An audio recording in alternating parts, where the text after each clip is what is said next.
banks of the River Tyne. Take me home to the place that I call mine. It's a place I love best, 'cause it's better than the rest.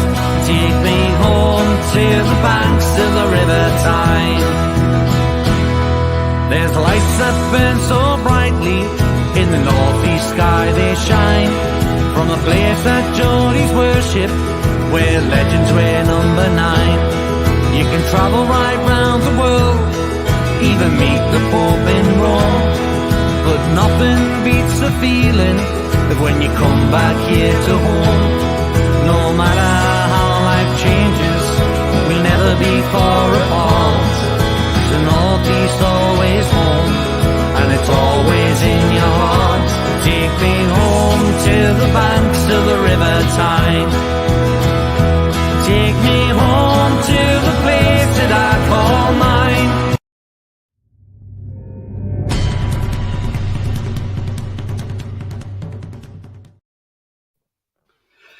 Good evening, everybody. Welcome to It's All Black and White TV. And tonight I'm joined by Roly. I did have Roberto there. I think his internet's gone down, so he will be back in. So as soon as he comes in, we will put him in. And Nick is running a little bit behind, but he'll be here very shortly as well.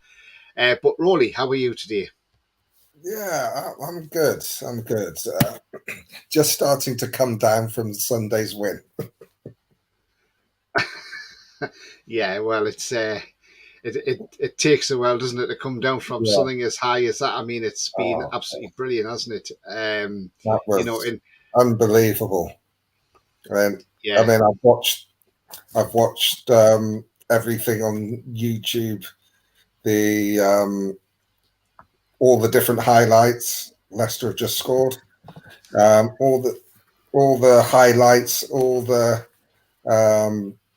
even the reaction shows where they had the fans reacting and laughing at the Spurs fans going mental that they're getting absolutely tanked. I even went back and watched Billy's watch along from Tomb Review. Oh yeah, brilliant, that, isn't it? Yeah.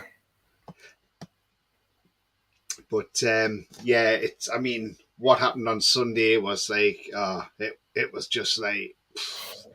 It was phenomenal, wasn't it? You know, and to think what we did, you know, I mean, just absolutely brilliant. Yes, Tielemans who scored, by the way. Yeah, the cracker from the edge of the D.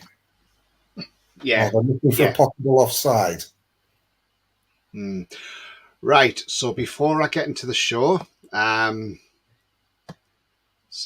Right. If you like what you see, then please smash the like. It really does help the channel up the search results. So smash those likes. Thank you very much indeed. Also, if you're brand new to the channel, then please hit the subscribe. Free to do so. Helps the channel grow. Bell notification tells you when I'm live, have a pre-record, or any upcoming shows. Also, there's a link in the chat. If you want to make a donation to the channel, then just click the link and follow the instructions. I mean, today we've seen a tweet come out from, he's offside.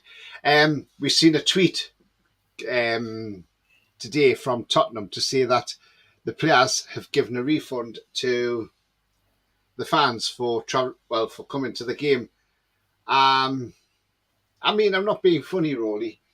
Okay, yes, Spurs may have been crap. They may have been woeful. They may have been dire. Whatever you want to call Tottenham Hotspur. But the thing is, we've had matches. We've gone to the City, the Etihad Stadium. We've lost there 5-0. We've lost it We've lost at Leicester 5-0. You know, we've lost at other places like massive results. But have we ever gotten any refunds for going? No. Have we ever cried about getting a refund? We would love one, but we've never actually gone on about one. Apart from the Spurs fans going to a bloody meltdown over it, Roly. I mean, what's your thoughts?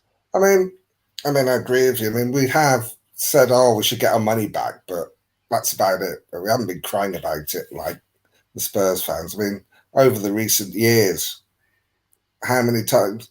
I mean, Yeah, They stuffed us last season 5 right? We're at home. I mean, we've had some right drubbings over the years, and you never ask for your money back. You just turn up next week and hope they do better. yeah, absolutely.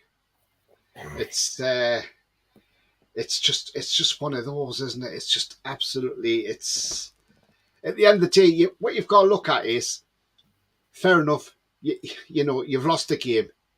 Tottenham lost it because of a waffle. They lost it because Christian Stellini thought he could be clever in match Eddie Howe. But the problem with Christian Stellini, and like I said to the Spurs fans last night when I was on Harry's channel, the problem with Christian Stellini is he's not really being a manager, he's being a number two.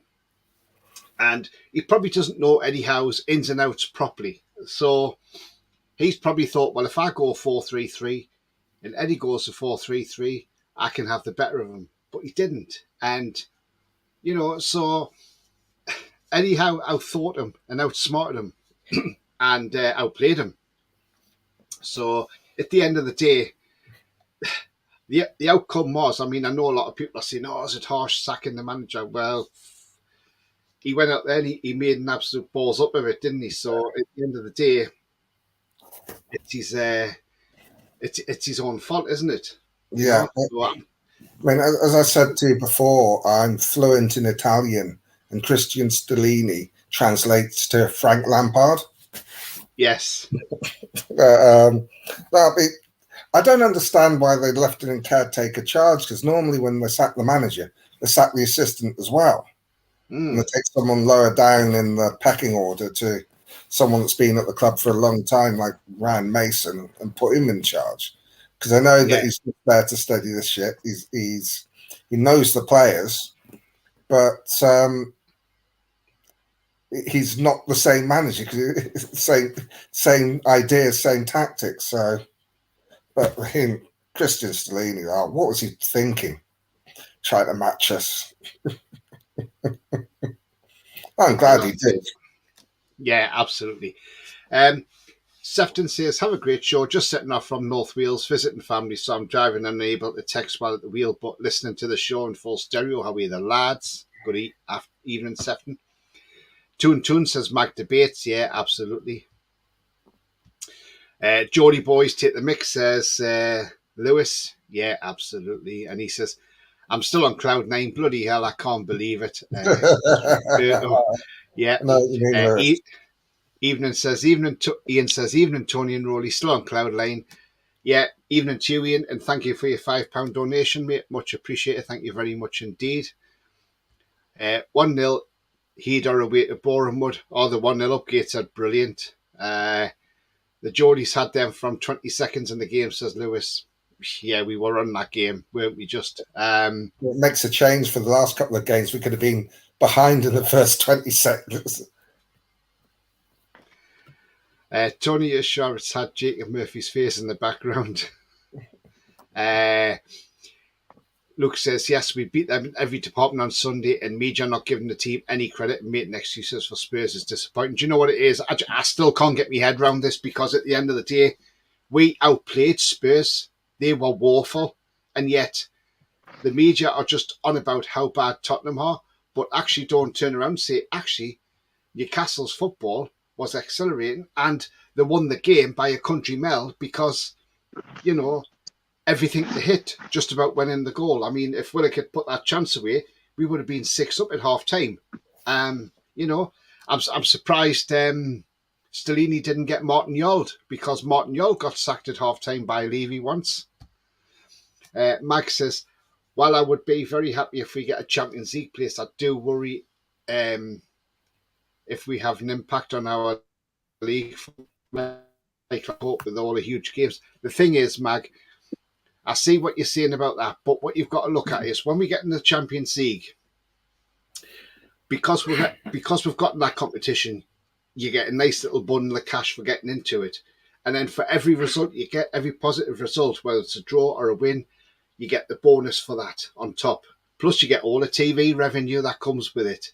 So the thing is, our FFP is now going to expand a bit more. And being in the Champions League, the sponsors we can get through the door in the club are going to be much, much better also. So there's a lot of positives there, you know. While I see where you're coming from, I'm sure they will be looking at players to sign in the summer of the higher calibre, but I think they'll probably want to see where we are first before they think about what players to come in.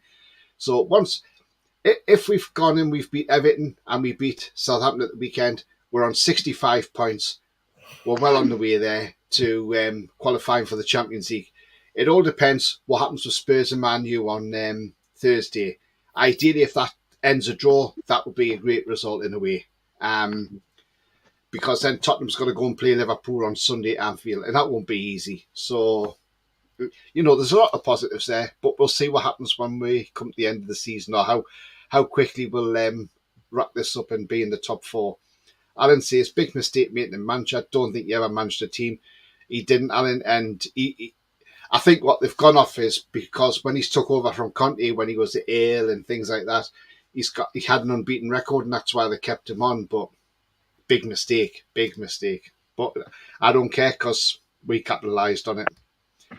Lewis says it's bloody London biased, that's why. Yeah, because the media in London don't like Newcastle because of the takeover. Get over it, it's done.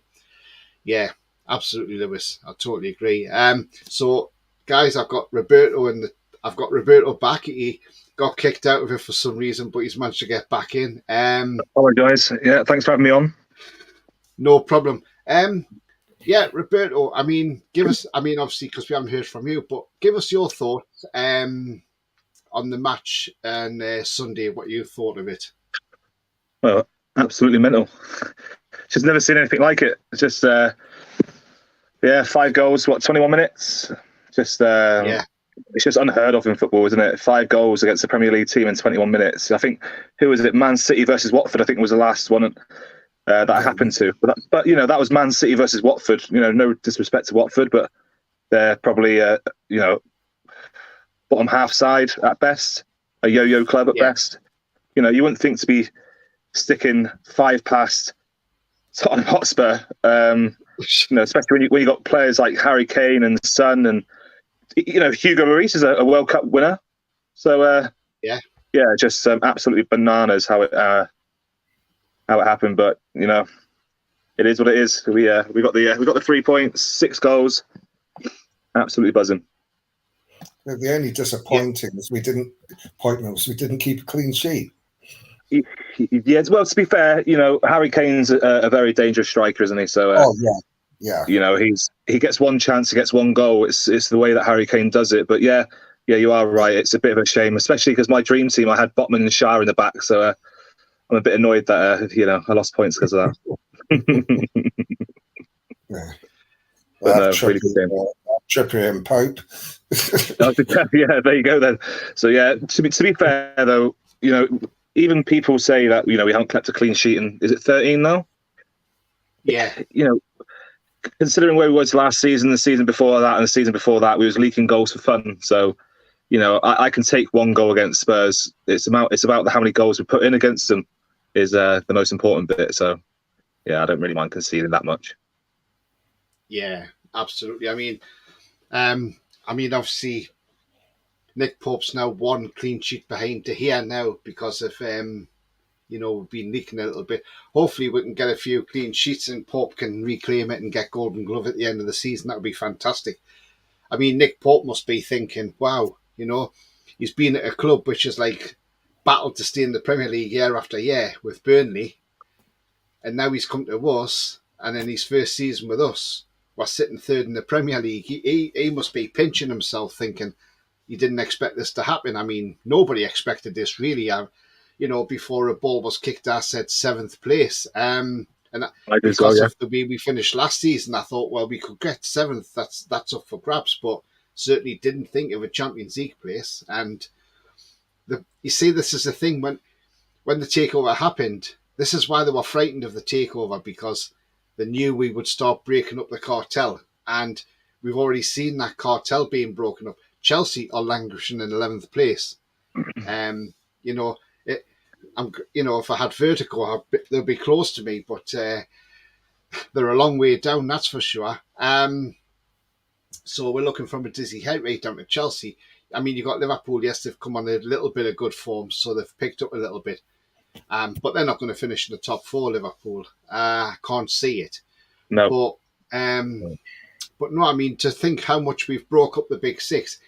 And if when Arsenal come here in a couple of weeks' time and say we get a draw or beat them, then we've only lost against one of the Big Six at St James's Park all season. And that's absolutely terrific, you know. And then, like, the last day of the season, we go to Chelsea. And the thing is, when we go to Chelsea, if we win that game or draw that game, it doesn't matter as long as we don't get beat. We've actually been unbeaten in London all year. That's unheard of as well. So, you know, this season there is a lot of positives. Oh, yeah. You know, and it's only going to get better, isn't it? You know, Leeds have scored, by the way. Oh, they what score? Is it 1-0? Is it 1-0? Yeah. Sinistera, I think. Good header at the far post. Just going back to Newcastle playing Tottenham, you know, we've played them twice this season, and we've scored 8, conceded 2, I believe, off the top of my head. You know, that's some margin. Like, considering that, you know, Tottenham used to beat us 5, you know, 3-0, 4-0, 5-0. They're quite good against us normally, if I'm honest. You know, historically they've been really, really good. So to take points off, you know, the top 6, every team, it doesn't matter who it is, they're nervous now to play Newcastle. They're just, you can see it, that they, especially at St James's Park, it's a fortress. The fans are unbelievable. I'm not just saying that, I'm not being biased, but when I sit there week in, week out, and I've got a pretty good seat at the East Stand, right next to the Gallagate. The Gallagate is just deafening at times. Honestly, it's just, it's a great place to be. Yeah, absolutely. I'll just go through these latest scores in the Premier League. Is Wolves are 1-0 up against Palace, an own goal from Joachim Andersen. Villa are now 1-0 up against Fulham through Tyrone Mings. Because they were Fulham beating them, to be fair. Yeah. And obviously Sinistera's just scored for Leeds United to make it 1-0 for Leeds. It's not going to make any difference. This is a 6-pointer for both teams, so Leeds are actually in the lead, you know, taking the lead in that one. But I'm surprised because Leeds have been pretty woeful of late. But again, it's 2 poor teams playing together in it, so a long way to go as well. Long way to go. Yeah, absolutely. I'm just going to jump into some comments and then I'll come back to you guys. Andrew says, "Are we lot?" Yeah, we're absolutely fine, Andrew, mate. Thank you very much. Lewis says, "Yeah, was Man City in what for 18 minutes? 19 minutes, Lewis. That's what it was. 19 minutes, mate." Great guy we had on for the West Ham preview, Italy Jet. Sup, guys? Good win for us. Yeah, and a great win for you as well, Italy. I mean, 4-0 away to Bournemouth's not a bad result. Yeah. And then I like the way even your supporters were shouting Tottenham getting battered everywhere they go and holding up 5 on the hands. Obviously, they must have been absolutely loving it. Lewis says Newcastle could have been 13 or 14 if we kept our foot on the gas. Thing is, Lewis, we took our foot off the gas because we got a game on Thursday, and obviously the lads don't want to tire themselves out. And why should they? Because, I mean, we were 5 up. The game was 1 after 21 minutes. Julie says, "Good evening, everyone." Good evening, Julie. Evening. I'll disagree with you there slightly. The game wasn't 1 after 21 minutes. It was 1 after 9 minutes when we were 3-0 up. Yeah. Well, yeah. They were never going to score 3 against us. Mason says, "Evening, everyone. Please like, share and subscribe and show your support this fantastic channel." Thank you very much indeed, Mason. Yeah, nice one, Mason. Alan says, "Lewis, they would have thrown the towel if they got a 10. Yeah, they could have easy. Well, they could have easy. I mean, if the game had gone on and we'd scored a lot more, Spurs players might have been trying to get 5 players sent off so they get the game abandoned." Trolls says, "Evening, Tony, Roly, and Roberto." Good evening, Trolls. Hope Evening. well. And he's saying evening to all. People talk to each other there. Julie says, "90s we beat Tottenham 7-1 and 8-0. Yes, we did. We absolutely thumped them, didn't we? Andrew says, "It's a Thursday yet. 2 days' time, mate, and it'll be Thursday." I wish it was Thursday. Can we? Yeah, I have heard, though, that Everton want the game abandoned and are happy to hand us a 3-0 win because they're worried about getting a hammer in for that goal difference. And that is a joke, by the way. Alan says, did Keegan not spit his dummy out after that 7-1? Felt sorry for Jerry Francis. I think he did. I'm not sure. I can't remember now. It's that while ago. Joe says we don't get any credit for the win. The other thing about those 7 and 8 goal wins is that was a time when Spurs were awful. Yeah. Yes. This is a team that's challenging for the Champions League. It was in the Champions League this season, and we absolutely annihilated them. They've got some world-class players. They really, really have got some world-class players. Joel says, we don't get credit for the win over Spurs. It's so annoying hearing them say Spurs play bad. Exactly, Trolls. Exactly what I said earlier on. Alan says, yeah, he left the next month. He did. Yes, that's right. Lee says, even Tony, Roly and Roberto, it's shown now how crap the big six are. Now the mighty Toon Army are outstanding. Some of the best record in the league, best defence in the league. Absolutely. I mean, if some of them draws had been wins, just think where we would have been. We probably would have had qualification tough all wrapped up by now. Andrew says they might have thrown in the towel, end up in the Spurs goal. Lewis says Newcastle's on BT2 Sports. Yeah, it is on BT Sports on, Billy. Hi, Billy from Toon Review. Hope you're well, mate. He says, pop and drop a like. Good show, chaps. Thank you very much, mate. Good lad, Billy. Hey, Billy. Yeah, he's a cracking lad, Billy. If you haven't seen his watch along, go and watch it. It's absolutely brilliant. Class. It's a good job I don't do watch along because I tell you now, it would be great. But Lewis says, I just think Bobby Robson will be looking down with a big smile on his face after the Spurs win. Yeah, absolutely. He will be. Yeah, Bobby Robson 100%. will be. So would Speed, Tiote and Atsu. Yeah, definitely. Bobby would love it. Yes, he would, definitely. I mean, don't forget Pavel as well. Yeah, Pavel, yeah. Anybody that when we beat Tottenham or people like that, it's just I mean, we saw some of their fans leave after the 21 minutes after we went 5 up.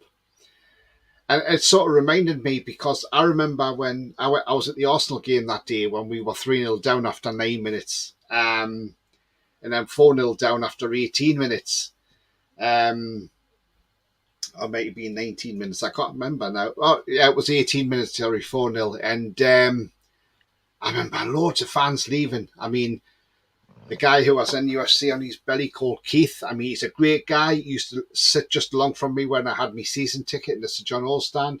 Him and his mate were coming out and they're like, oh, you're not staying for this, are you, Tony? You're not going to the pub and all this. That's where we're going. And I said, nah, I'm going to stay and just see what happens, and if it gets any worse, then I may call it quits, but I'm going to stay for now. And I'm glad I did stay because we ended up seeing a 4-4 draw. But I knew Tottenham wouldn't come back from that. There's no way Tottenham were going to come back from that. They were just absolutely woeful everywhere on that pitch on Sunday. That we've come back because, it must be about 20, 25 years ago. We're playing Leicester, with 3-1 down with about 5 minutes to go and ended up winning 4-3. Yeah. Yeah, absolutely. We've had, Julie says, of course, Roly Pav as well. That was the biggest shock. Yeah, it was, wasn't it?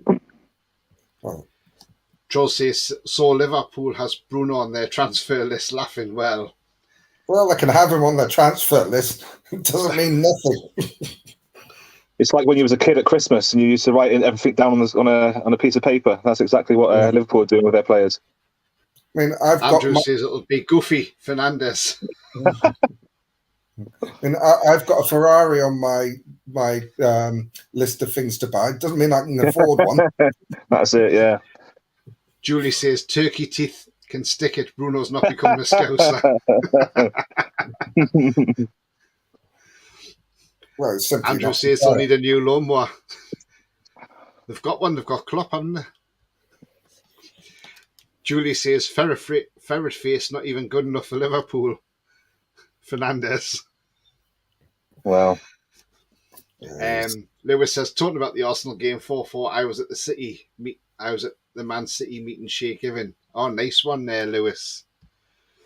Patrick says, do you remember us beating Sheffield 8-0? Yes, Bobby Robson's first game when we were in the bottom three after Rod Hunt. Shearer got 5, wasn't it? Shearer got 5 that game? Yeah. Yes, it is. Yeah. What a hell of a game that was. Yeah. Kevin Pressman didn't know what hit him in the goal that day. Well, nothing hit him because he was picking the ball out of the net. Yeah, he had a sore back, didn't he? He was under sick for a while. Lewis says, Liverpool can buy Bruno for 250 billion. Klopp and Bruno Fernandes could be set free with all the other beavers, says Trolls. Yeah. Andrew says, Klopp and Fernandes, great BG's tribute band. Watch that on CFAX, says Julie. Jesus, CFAX. Yeah, I remember I teletext CFAX. Bloody hell. That's a blast from the past, Julie, isn't it? Gosh. Yeah. Waiting for it to refresh for the update.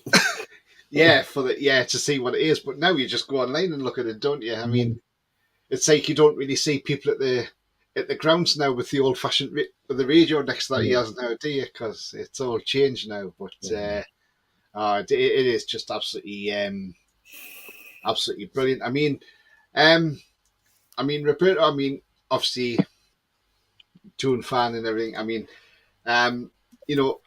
what? I mean, we had 14 years of a total shambles under the previous ownership. 2 relegations served. Yes, we had 1 European adventure, which Pardew took us to 5th. I did say at the time, if he had only spent more money in the summer, we could have been up there. Yeah, absolutely.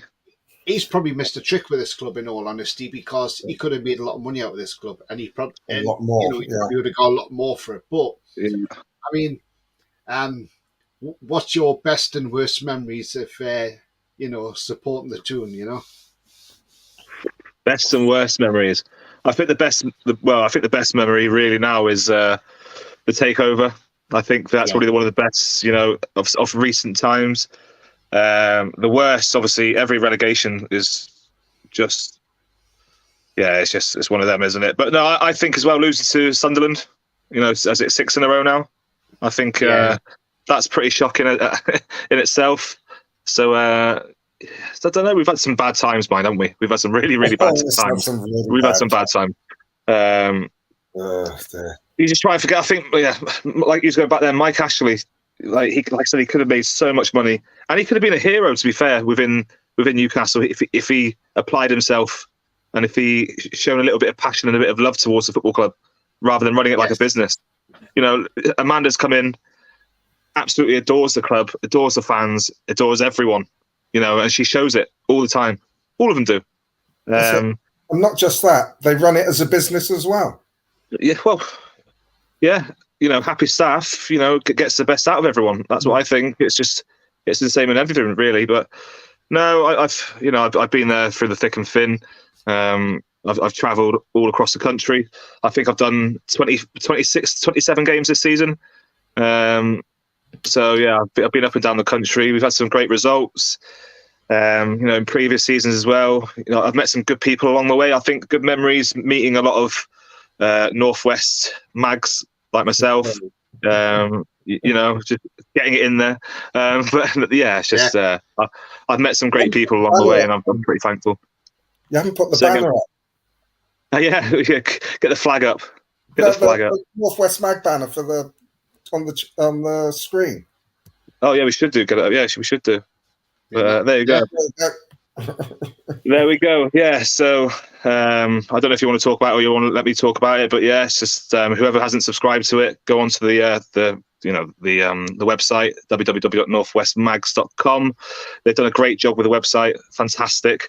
The Twitter page, we've got some really good following on the Twitter page now. I believe that Warren Barton himself is even following us on Twitter.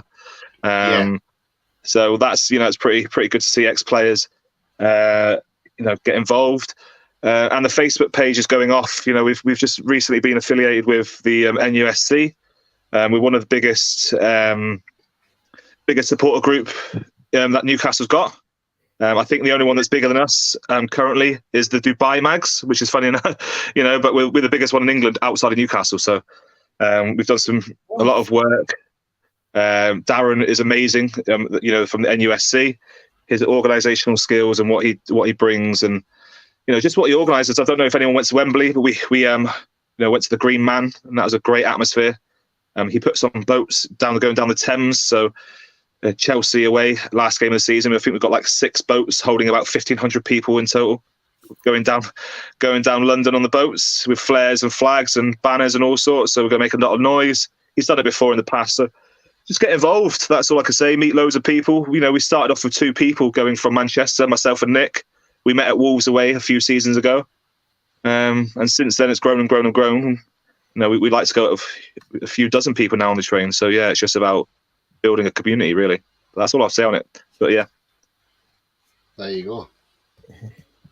Like-minded people that love Newcastle United. That's it's always good. You got Russ, you got Steve, you got Ross, and you got Nick as well. So we're creating something that everyone can enjoy. Hopefully get some events going. Yeah, and meetups.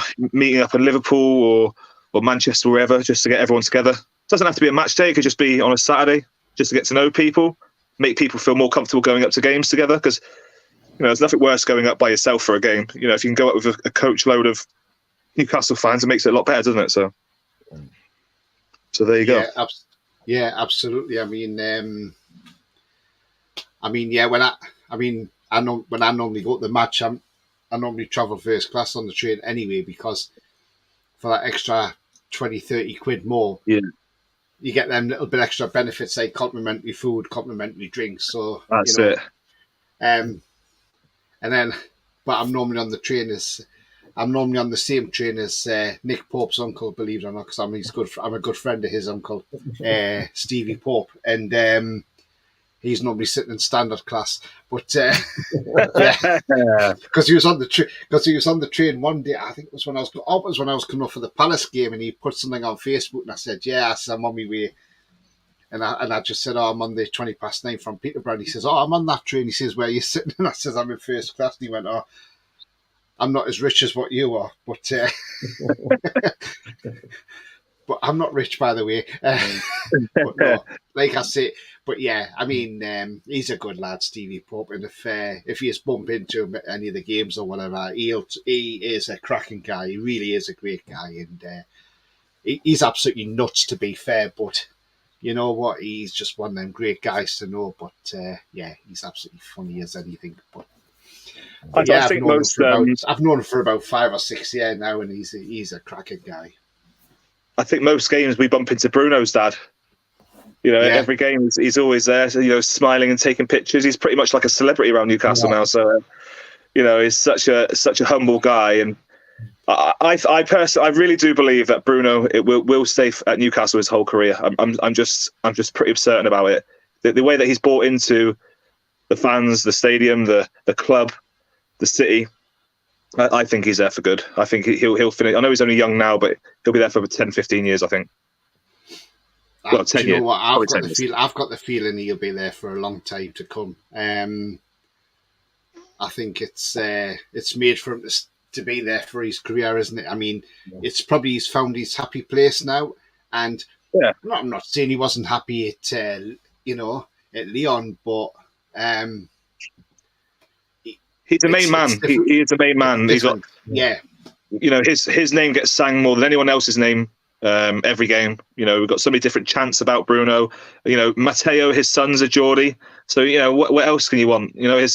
They've created a family. His wife loves Newcastle United. She absolutely adores the place. So I don't know if anyone's seen that Sky Sports interview they did when they was walking the dog. Yes, you can just tell. That's really good. You can just tell that they absolutely adore Newcastle. So long may that continue, because I think he's probably one of the best players that will ever wear the shirt. I really do. I think the only thing that will make him go, the 2 things that make him go. One is if we drop off and we're not challenging for titles, winning titles, or for some reason the club decide they want to move him on. can't even fathom that thought at the moment. It's a heartbreaking thought. It's a heartbreaking thought, that one, isn't it? But yeah. Yeah, it is, because I mean he's been so integral into what's happening now.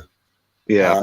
From his first cameo, where he came on for 5 minutes, you could see that just oozed class. Oh, unbelievable player, unbelievable. It's great.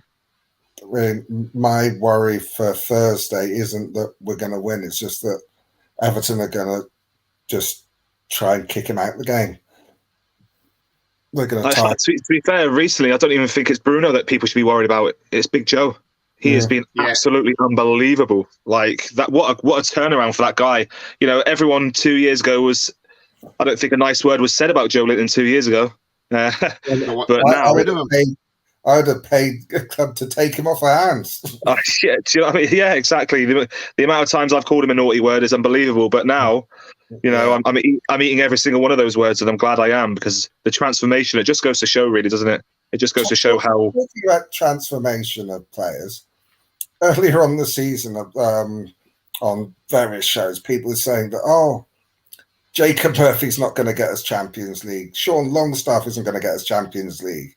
And I also said, they might do, because they're contributing, and it looks like they are going to get us Champions League.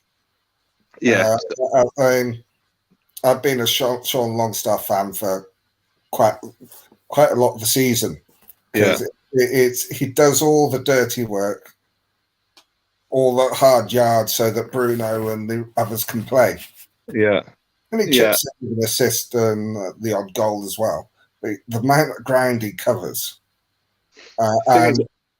I was going to say, you can see the difference in having him on Sunday and not having him against Villa. I'm not saying that we would have beaten Villa because we played so badly as a team. But you can see the difference with him there. Yeah. Yeah, he is pivotal, and he's born and bred in Newcastle, isn't he? So it's nice to have some local talent within the team. But some people just think about the big names all the time. They only think about the big names and go, if you don't sign this player, you're not going to do well. But look at the likes of Brighton. Yeah. Look at the likes of Aston Villa. They haven't really signed any big names, and look at them, absolutely smashing it. Beyond where they should be. And let's be fair, we are beyond a couple of years beyond where we should be. Yeah, absolutely. I mean, with Villa, they did buy a big name, but he's been a flop. The other ones have been okay. Yeah, Philip Coutinho. Yeah, he's got a disaster. Yeah. Considering we were linked to him, and thank God we didn't take him. I mean, he has the Premier League table as it is at the moment, as it's a live table, because obviously there's games going on at the moment. But I mean, you can see there on the table, Villa are now 5 points behind us and Man United. Obviously, they've played 2 games more than us and 3 more than Man United. I mean, they're not going to get top 4 Villa, but to think where they are now, I mean, Emery has done a great job there. Always knew he was a good manager anyway, Emery. But I was so pleased when we took Eddie Howe on. In all honesty, that was the best move all around. And at the bottom of the table, we can look at there. Obviously, Leeds are on 32 now. There's a bit of a gap now between Leeds and Everton. So, I mean, thing is, it's going to go down the wire, this, I think, the relegation. But I think Southampton will go before anybody else. Oh, yeah. I've still got that feeling Forest will somehow claw ourselves out with this and stay up. They've had a good go against Liverpool. They did. Yeah. I think Nottingham Forest will finish rock bottom. I really do. I think they'll finish rock bottom. I think Southampton, I'm hoping, to be fair, selfishly, I'm hoping Southampton do go down, because I just can't be bothered to do the away trip anymore. It's just too far. It's just too far. I've done it twice this season. I was going to say you wanted Chainsaw Price. Yeah. he'll never leave Southampton. You know, he's been there since he was 6 or 7 years old. He's never leaving Southampton. You know, it's you can offer all the money, but yeah, I just think that I don't think he's really that ambitious to play for England because he would have left Southampton years ago.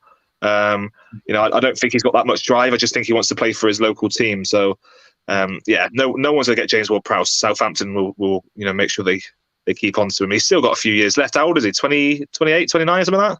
Yeah, 28. Yeah, so he's got 5, 6, 7 years left. So I can't see him going anywhere. Like I say, he's not ambitious towards the England setup. And the England setup's very, very clicky as it is. So yeah, I'm hoping Southampton go down. I'm hoping Bournemouth go down again for the away day. And I'm actually hoping that Leicester go down. The miles. Yeah. You're just worried about the miles you're clocking up. Oh, it's tiring, Roland. Honestly, it's really, really tiring. It's just, but to get to Bournemouth, we had to get to London and then London to Bournemouth, and it was just train after train. It was just a joke. So, yeah, I'm just hoping. Might as well get Brighton to go down as well. If only, yeah. But no, I'm hoping that Burnley come up. Obviously, they will. Sheffield United, and I want Blackburn to come up. I really want Blackburn to come up. Bigger capacity stadiums. I mean, yeah, absolutely. I mean, the thing is, yeah, James Ward-Prowse is 28. He's got a contract till 2026. But they're on about that. Southampton will let him go when they get relegated. They've already said that apparently, and he's happy to go. So, who knows? It could be a London club he goes to or something, so he's not too far from Southampton. But I don't think he's got the engine to play in our system anyway. I don't see where he fits. I really don't see where he fits. I don't either. And Andrew says, "CFAX, did you buy your telly in 1982, Julie?" Ian says, "I preferred ITV teletext. Yeah, that was better, wasn't it?" Teletext, unbelievable. Yeah. Says, "Best days, my first match at St James's Shearer signing." Yeah, that's a good one. Yeah. Andrew Parents did. Andrew says, "Remember the quiz on CFAX? If you missed the answer page, lad, I'm still waiting for the page to get the answer." Julie says, "Bamboozle." This is a great chat about this. People will get onto something and then they'll just boom, it explodes. It's brilliant. Joel says, "We got rid of Shelvey at the right time." Do you know what it is? You're absolutely right, Jules. I mean, he got banished from the team on Saturday because he had a bust up with Steve Cooper because he was put on the bench, but Cooper put him on the bench because he still had a bit of a knock, and Shelvey didn't like it. So, do you know what it is? We did well to get rid. Ian says, I think Shelvey will be back in the Premier League. If Forest go down, he'll be back in the Premier League with someone like Sheffield United. Sheffield United will probably sign him because I think they're two midfielders going back to City, aren't they? So they need some centre midfielders. And to be fair, John Joe Shelvey, even though his attitude is rubbish, he could pick a pass out. He's a brilliant passer of the ball. He's just very injury prone, isn't he? Yeah. Lee says Bruno's the backbone of the team. Absolutely. Julie says Shelvey's temper tantrums are back. He calmed down a lot in the last year or so. He did under Eddie Howe. Andrew says glad Shelvey went. Never got all that we love Shelvey stuff when he left. He robbed a wage and played when he could. Be honest, Brucey's pal, says Andrew. Trolls believes Big Joe will stay for all his career at Newcastle United. Do you know what? So. I wouldn't be surprised. Yeah, I wouldn't be surprised. Andrew says prophecy. Willock will score the winner in the Champions League final. I bet you a pint. And Andrew, I bet you a pint that even if Willock did score a goal in the Champions League final, Southgate wouldn't pick Willock for the England team anyway. Yeah. I bet you a pint on that. Troll says Wilson seemed unhappy after he scored. Hope he isn't getting grumpy because Isak started. No, I didn't think he did. I think Wilson didn't celebrate too much because we just won the game 6-1. I mean, if you look at Isak's reaction when he scored the fifth, he's sort of doing this, hang on, why? How's it this easy? Yeah. Apparently, Jacob Murphy said that we'd run out of celebrations. Mason says, I hope Everton go down. It'll be an away day for a Swansea's perspective. Yeah, it would be, wouldn't it? Yeah. And a brand new shiny stadium as well. I want to go to the stadium first. I don't want to wait a couple of seasons before I go to that stadium. That's just if the Everton biggest go toilet. down, they will have the biggest stadium. Yeah, they It's will. the biggest open toilet in Liverpool. Apart from Anfield. No, it's worse Apart than that. from Oh, Anfield, yeah. I mean, I can't stand Everton. Neither can I I. agree. Gareth Bowgate says Andrew. I mean, yeah, Willock should be in the England squad by all means, but yeah, whether he gets in it, that's another matter in it. But I mean, you know, we look ahead to that game on Thursday. I mean, what are you expecting from the game on Thursday, Roberto? You know, I'm going to ask you about this tonight because I am doing a preview tomorrow, by the way, for the Everton game. I've got the Unholy Trinity podcast coming on, Everton fan. Unfortunately, can only come on at 5:45, so the show will be at 5:45 tomorrow. But it's great that he's managed to come on. He couldn't come on tonight because he's on another channel tonight, but he's definitely going to be on tomorrow. I mean, what's your thoughts? Yes, you best be. What's your thoughts, Roberto, on Thursday's game? I think it's not going to be as easy as what people make out. You know, I think it's, you know, I think we'll win. I do think we'll win. It's going to be a very dirty game. I'm hoping that Anthony Gordon doesn't play at all. I think the emotions will get to him, which will make him make mistakes. I'm hoping we keep the same team as we did on Sunday. But I think 2-0. If they do score, it'll probably be in the last minute when we switch off a little bit, maybe 2-1. But yeah, it's not. It's going to be a rough game. Everton are always dirty. The fans are awful. The stadium's awful. The pitch is awful. The city's awful. Just everything about it is awful on a Thursday night. But you know, no offense to anyone that's from Liverpool in here. I do apologise, but no. I'm okay with that because I live in Birkenhead. It's the other side. There you go. No, but on a serious note, I think 2-0. But I think there'll be a lot of yellow cards, both sides. We don't want to repeat this again, do we? Harry Potter. Well, yeah. I mean, looking for something to cut the. They were looking for something to cut the cable tie. Well, if you look at that guy's teeth, I'm sure they could have got through it. he almost did some really big damage to himself, didn't he? He pulled the cable tie too tight. He almost killed himself on the goalpost there. What an idiotic thing to do, but it's just crazy. But no, I'll be adding the Everton's ticket to my pile of tickets here that I've got, my collection for this year. So I've got pretty much every single away day there. So looking forward to adding Everton's on the list. Yeah. Julie says Southgate sleepy. Yeah. Alan says, I was thinking on TV today saying financially Everton are totally effed if they go down May fold. Do you know what? It wouldn't surprise me. Bias says we don't want Willock working underneath a turnip like Southgate. 100%. Fully agree with that comment. Lee says 3-0 for the mighty Toon Army. Yeah, potentially, yeah. Yeah, got to go. Take care, all. Have a great night. Yeah, you too, Trolls. Thank you very much, mate. Great show, he says. Thank you, Trolls, indeed. Patrick says, do we all think City beat Arsenal tomorrow? Do you know what it is, Patrick? That's a cracking question. And the thing is, this is the way I look at it, right? I think, personally, if City beat Arsenal, City win the title. That's my opinion. Because I can't see Arsenal come back from that. I think Arsenal are starting to falter. I mean, they went 3-1 down against Southampton. They were lucky to get back into that and get a draw out of it. Maybe Southampton tired or whatever it was. But Arsenal just look absolutely all over the place at the moment. And even us could earn their title hopes as well, which would be absolutely hilarious, wouldn't it? I think it's going to be 2 years on the trot. Thoughts on that game tomorrow? Do you think City will win, or do you think it'll be a draw or an Arsenal win? I really think that City are going to win the treble. I really do. I think they're going to win the Premier League. I think Newcastle will beat Arsenal, so that will help City even more. Yeah.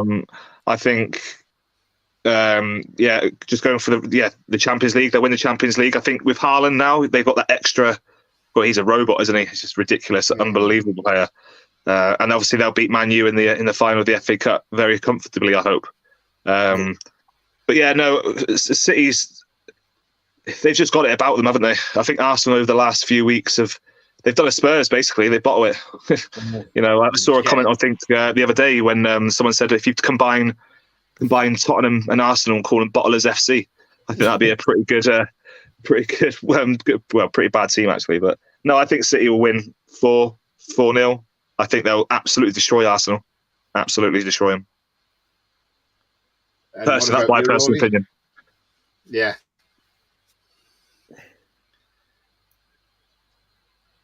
Oh, Roly's froze, has he? No, I wasn't sure which you wanted me to ask about the Everton game or the Arsenal game. When he's thinking there, I thought, God, it's getting hot here where I am. It must be coming down from Birkenhead. I'll talk about the game on Thursday first because that's more relevant to. Well, if you're on with me tomorrow, Roly, you can wait till tomorrow for that one because I've got the the preview tomorrow. So I just want to back up with Roberto. That's going to be a tough game. I've got my opinions, which I will share on Thursday, and two ways the game could go. I think Man City will beat Arsenal. I think they'll win the league. I don't think they'll drub them, but it'll be a convincing win. And I hope in the FA Cup final, Man City do to Man United what we just did to Spurs. Absolutely. Nothing That'd be amazing. More pleasure to see that at the end of that smug smile on that Uncle Fester. Yeah, Eric Ten Hag. Someone said that Harry Potter idiot is in jail. Yeah, he is. Yeah, he got jailed for that, didn't he? Yeah, he did. Good. At least says Klopp's got bigger teeth than that man. Bia says City will walk over Arsenal 3-4. I agree. Yeah. Haaland, he won't take Haaland off at all. No. Andrew says I've got City for 3-0. Yeah. Lee says Arsenal starting to look like a jigsaw puzzle there, starting to break up in the box. Do you know what? That's brilliantly, absolutely fantastic comment. That's good, that. I like that. Julie says no ferret face, though he has a thing on his ankle that has crutches. Oh, really? Oh. Yeah. Ian, I think so. Fernandez. Yeah. Agree, Roberto. Man City treble, says Ian. Yeah, I just think that if Man City can't win the Champions League this year, they never will. This team is their best team, and like I said, Haaland at the moment currently is the best player in the world.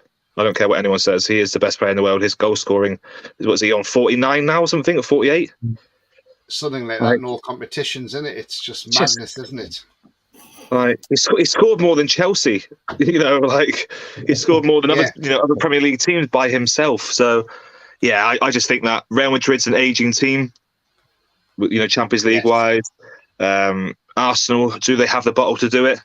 I just don't think they do. I think Kevin De Bruyne, the way that he finds Haaland is just you think they'd be playing together for years. It's a bit Willoquini-esque. Yeah. Yeah, exactly. Yeah.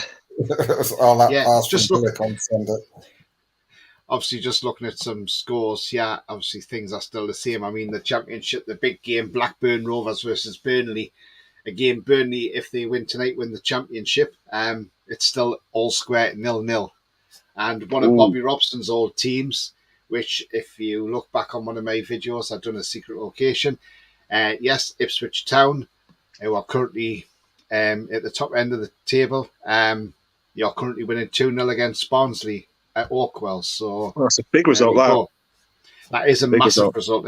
Because obviously, I get the local news, and we're talking about it tonight, saying that for Ipswich to win that game gives them a good chance of promotion. So let's hope. Right, let's see who we've got in the chat now. I just wanted to just say something about Haaland. Obviously, his strike rate is phenomenal. A goal every 70 minutes. But you know who's next on the quickest goals per minute in the Premier League? After Isak. Alexander Isak. 15 games, isn't it? 10 goals? Yeah, he's down to 97 minutes per goal. Wow. Yes. Wow. And he should have had another goal against Liverpool, which I was absolutely fuming about. Fuming. But yeah. But that result still pains me now.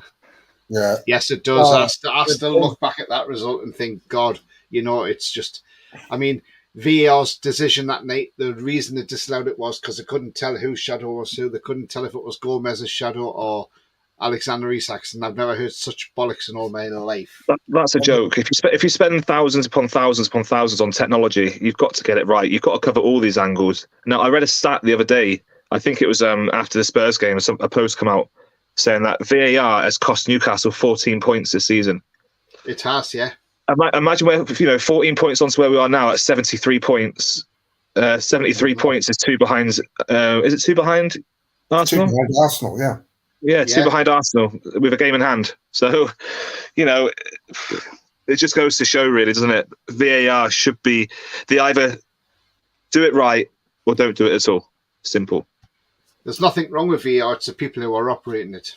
I saw on Twitter is how Webb was being interviewed, and he is saying that VAR should never take more than 3 minutes to make a decision because we're not trying to redo it. It should be jumping off the screen at you.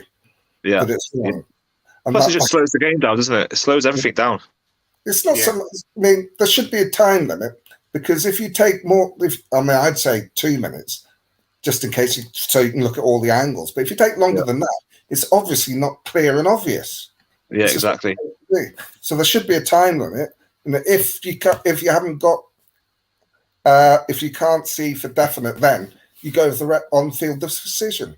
I always think that the refs go to the screen thinking, I've got it wrong, I need to change it, rather thinking, as I've said before on this channel, in rugby when they score a try, the ref, you can hear what they're saying. The ref will go to the television guys and says, my on-field decision's a try.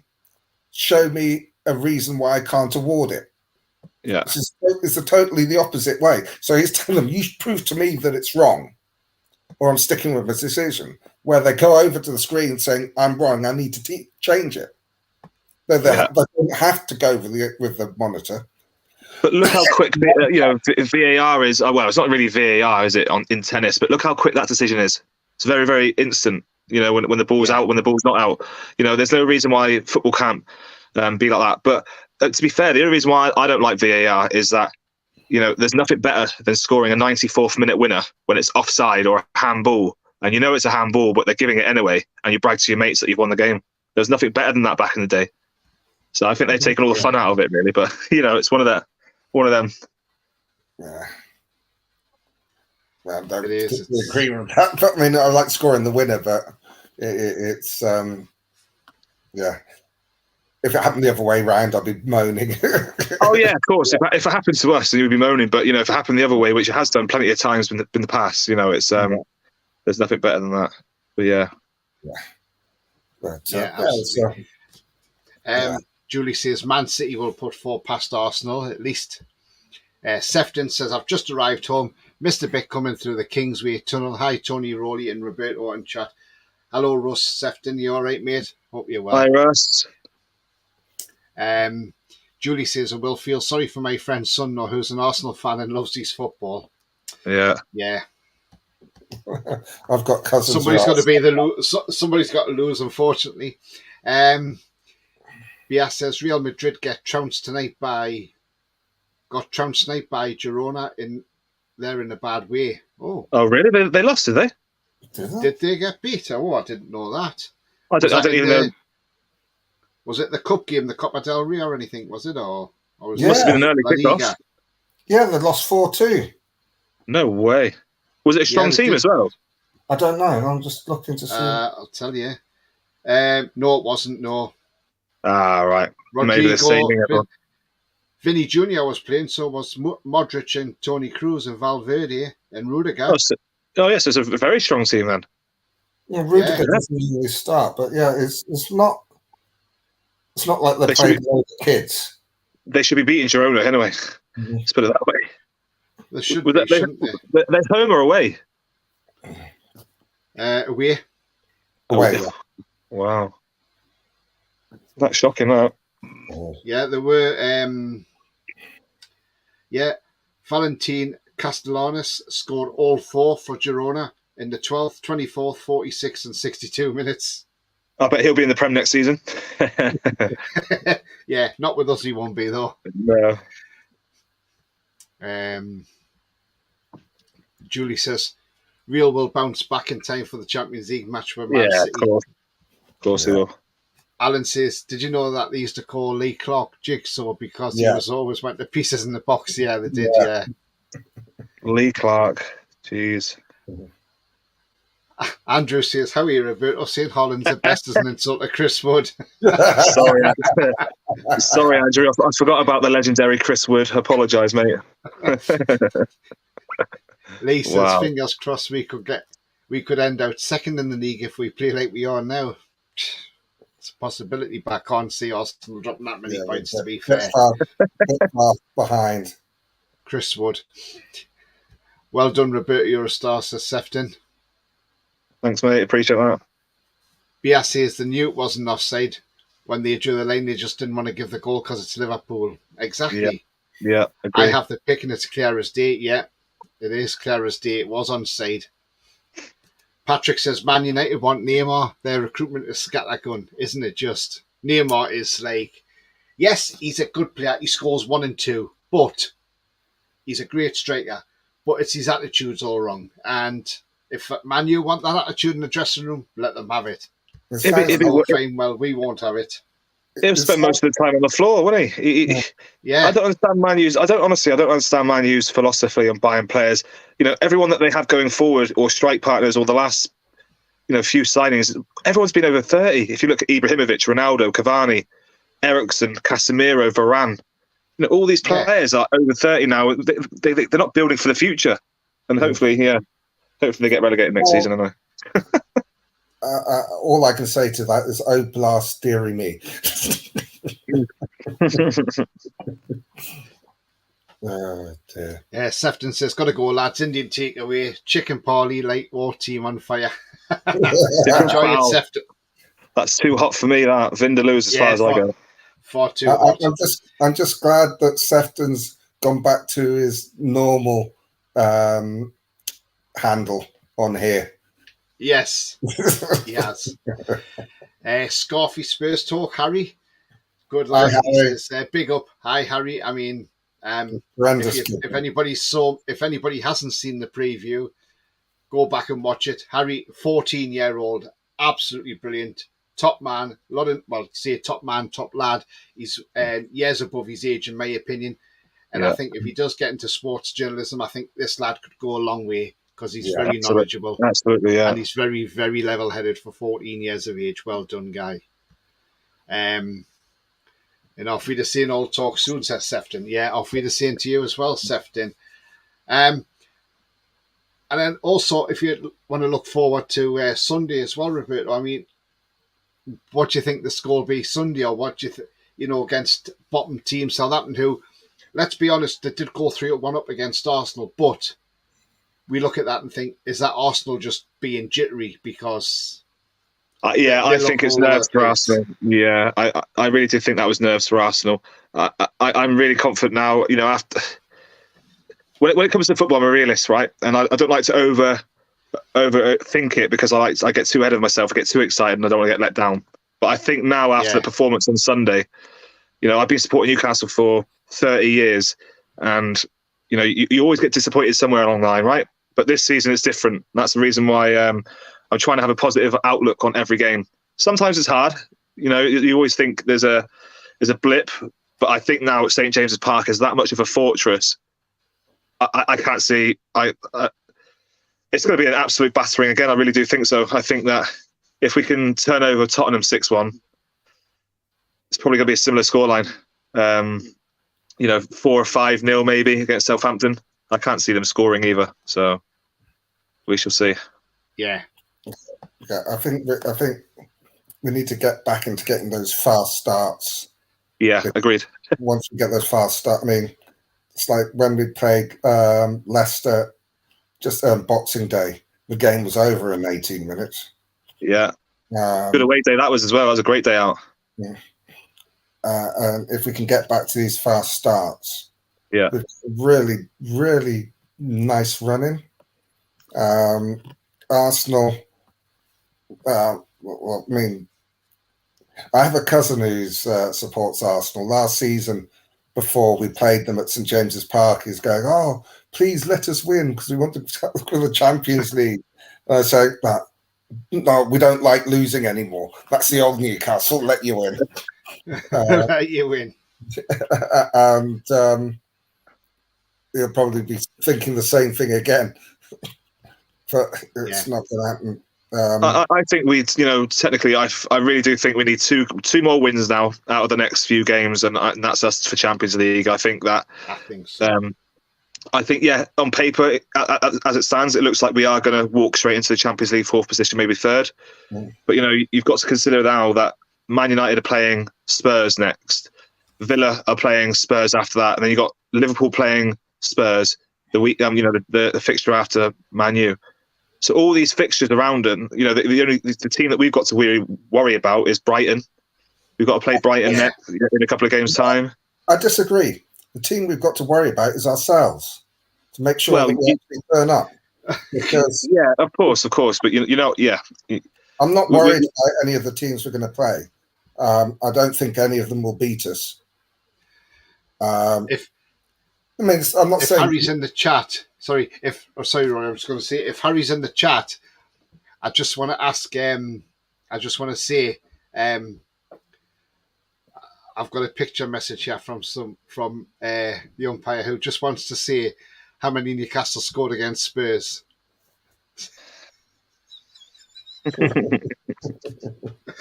There it is again. 6. Yeah. How many?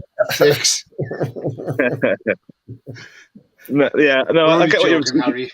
I mean, we're capable of going through the remaining 8 games without losing. Absolutely, we are capable. But, it is football, and anything can happen in football, right? Yeah, absolutely. And, as well as us fighting for top 4, you've got to remember that the teams that we're playing are fighting for their lives in relegation. So, if Southampton lose against... if they lose against us on Sunday, then they could potentially be relegated next week on Sunday. If results don't go their way.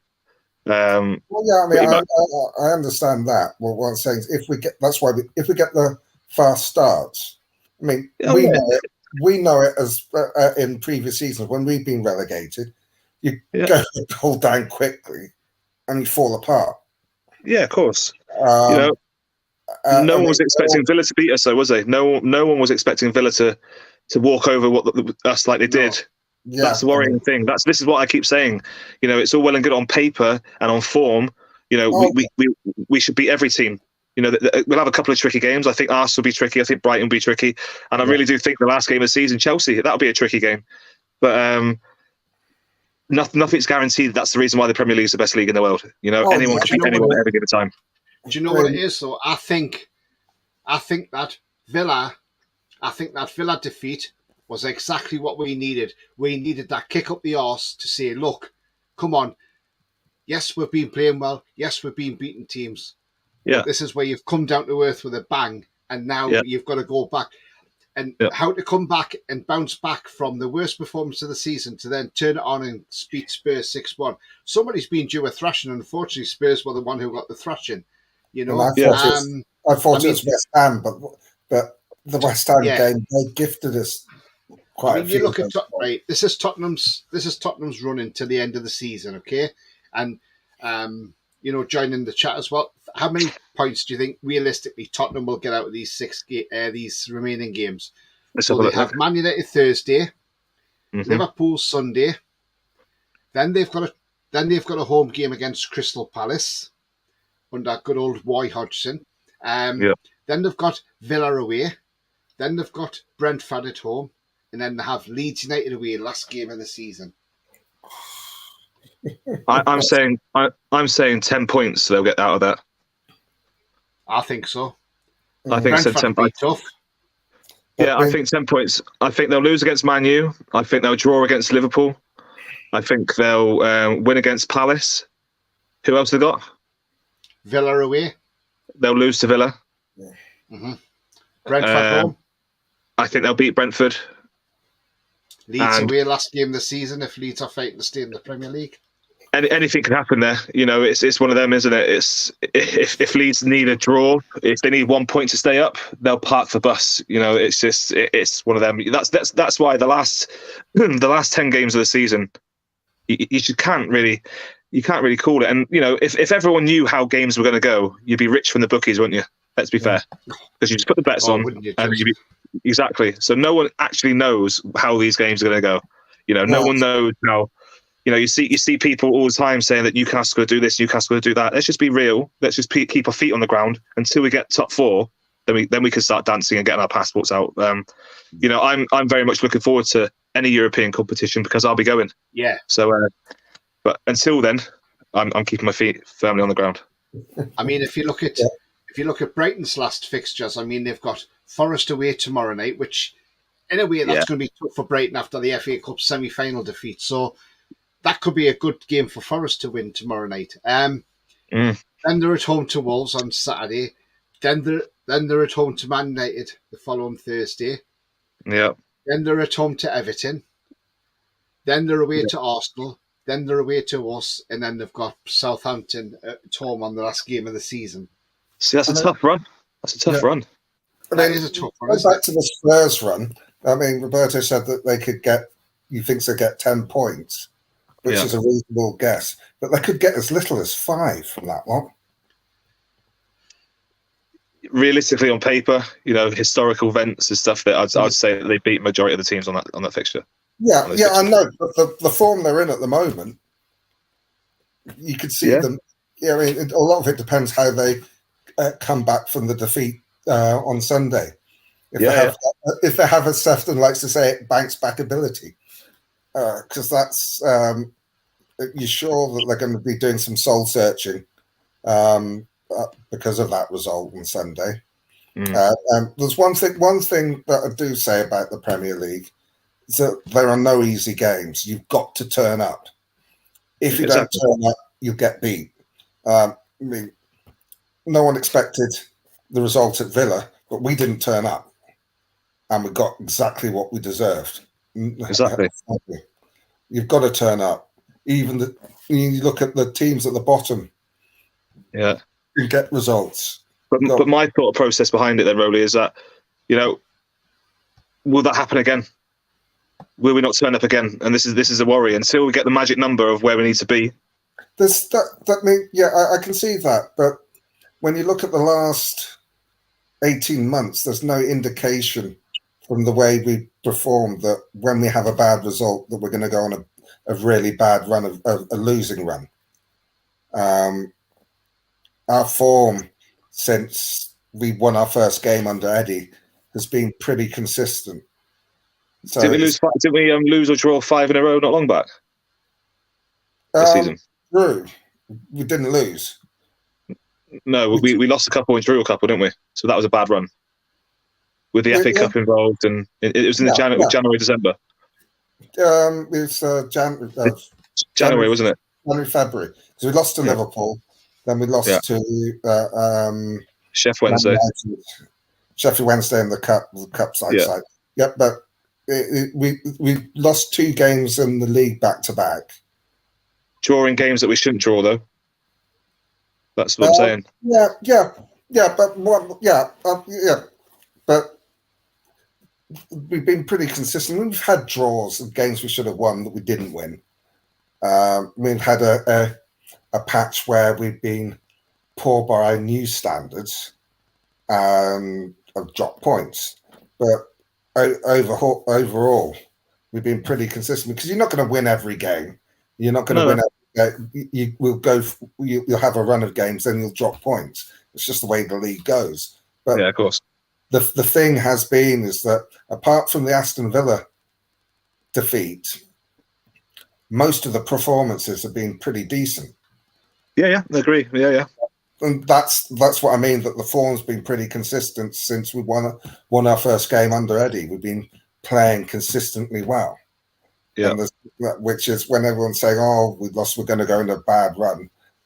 I was confident that it wouldn't be what they're expecting, mainly because the performances have been so good and at such a high standard. I think that is what was the most disappointing thing about the game at Villa. Not so much the scoreline, is the fact that we dropped so far behind the standards that we've been playing to this season, and the back end of last season. And that's why I say that there's no sign that we're going to go into a tailspin now. It's like someone saying when Liverpool beat Man United, they said, "Oh, Liverpool are back; they're going to go on a run." And someone said the other day, "Oh, Liverpool are capable of winning 8 or 9 games on the trot." I'm thinking, well, this season they've not shown any signs that they can do that. Last season, a few seasons before, this season they've not shown that they can put together a significant run of wins. No, I agree. My thought process was the same as Tony's. Though, I thought that Newcastle was going to finish 7th. So anywhere above 7th, in my eyes, we've overachieved. And I'm with you there. My prediction for the season start is that we'd finish between 8th and 6th. Yeah. So I'm just happy with we'll have any, we've pretty much certain some sort of pretty European competition here. So as long as we get to, like I said, get on those planes and have a good free, a minimum of 3 away days abroad, then that's all I'm worried about. And then we can just grow from there, can't we? Yeah, I think the way that's my mind is thinking. I mean, I'll be happy with European football. I'll just be a little bit disappointed if we don't make Champions League, because the fact that we've been up there for so long and looked so good and played so well. But it's be one of the best seasons that we've had since I've been supporting. Yeah, of course. But the thing is, it's a compete on the champ. This is a worry, and this is what I've been saying to friends that are not Newcastle fans. If we get into the Champions League, we've got to spend money, right? We've got to spend money on more players, and we've got to get rid of deadwood. Right, we've got to get rid of. There's loads of players that that we need to get rid of. There's loads of players that we need to bring in to as a backup. Financial fair play won't let us do that. So I think we're one or 2 seasons in front of where we should be. So gradually, step by step. But Eddie, in Eddie we trust. I agree with you. Then I've been having this battle on shows over the season. People said, "Oh, we need to get rid of Maxi. We need to get rid of Longstaff. We need to get rid of Murphy." My argument to them is, they are contributing to the results. They're playing minutes. The people that aren't contributing that we need to get rid of first, like Jamal Lewis.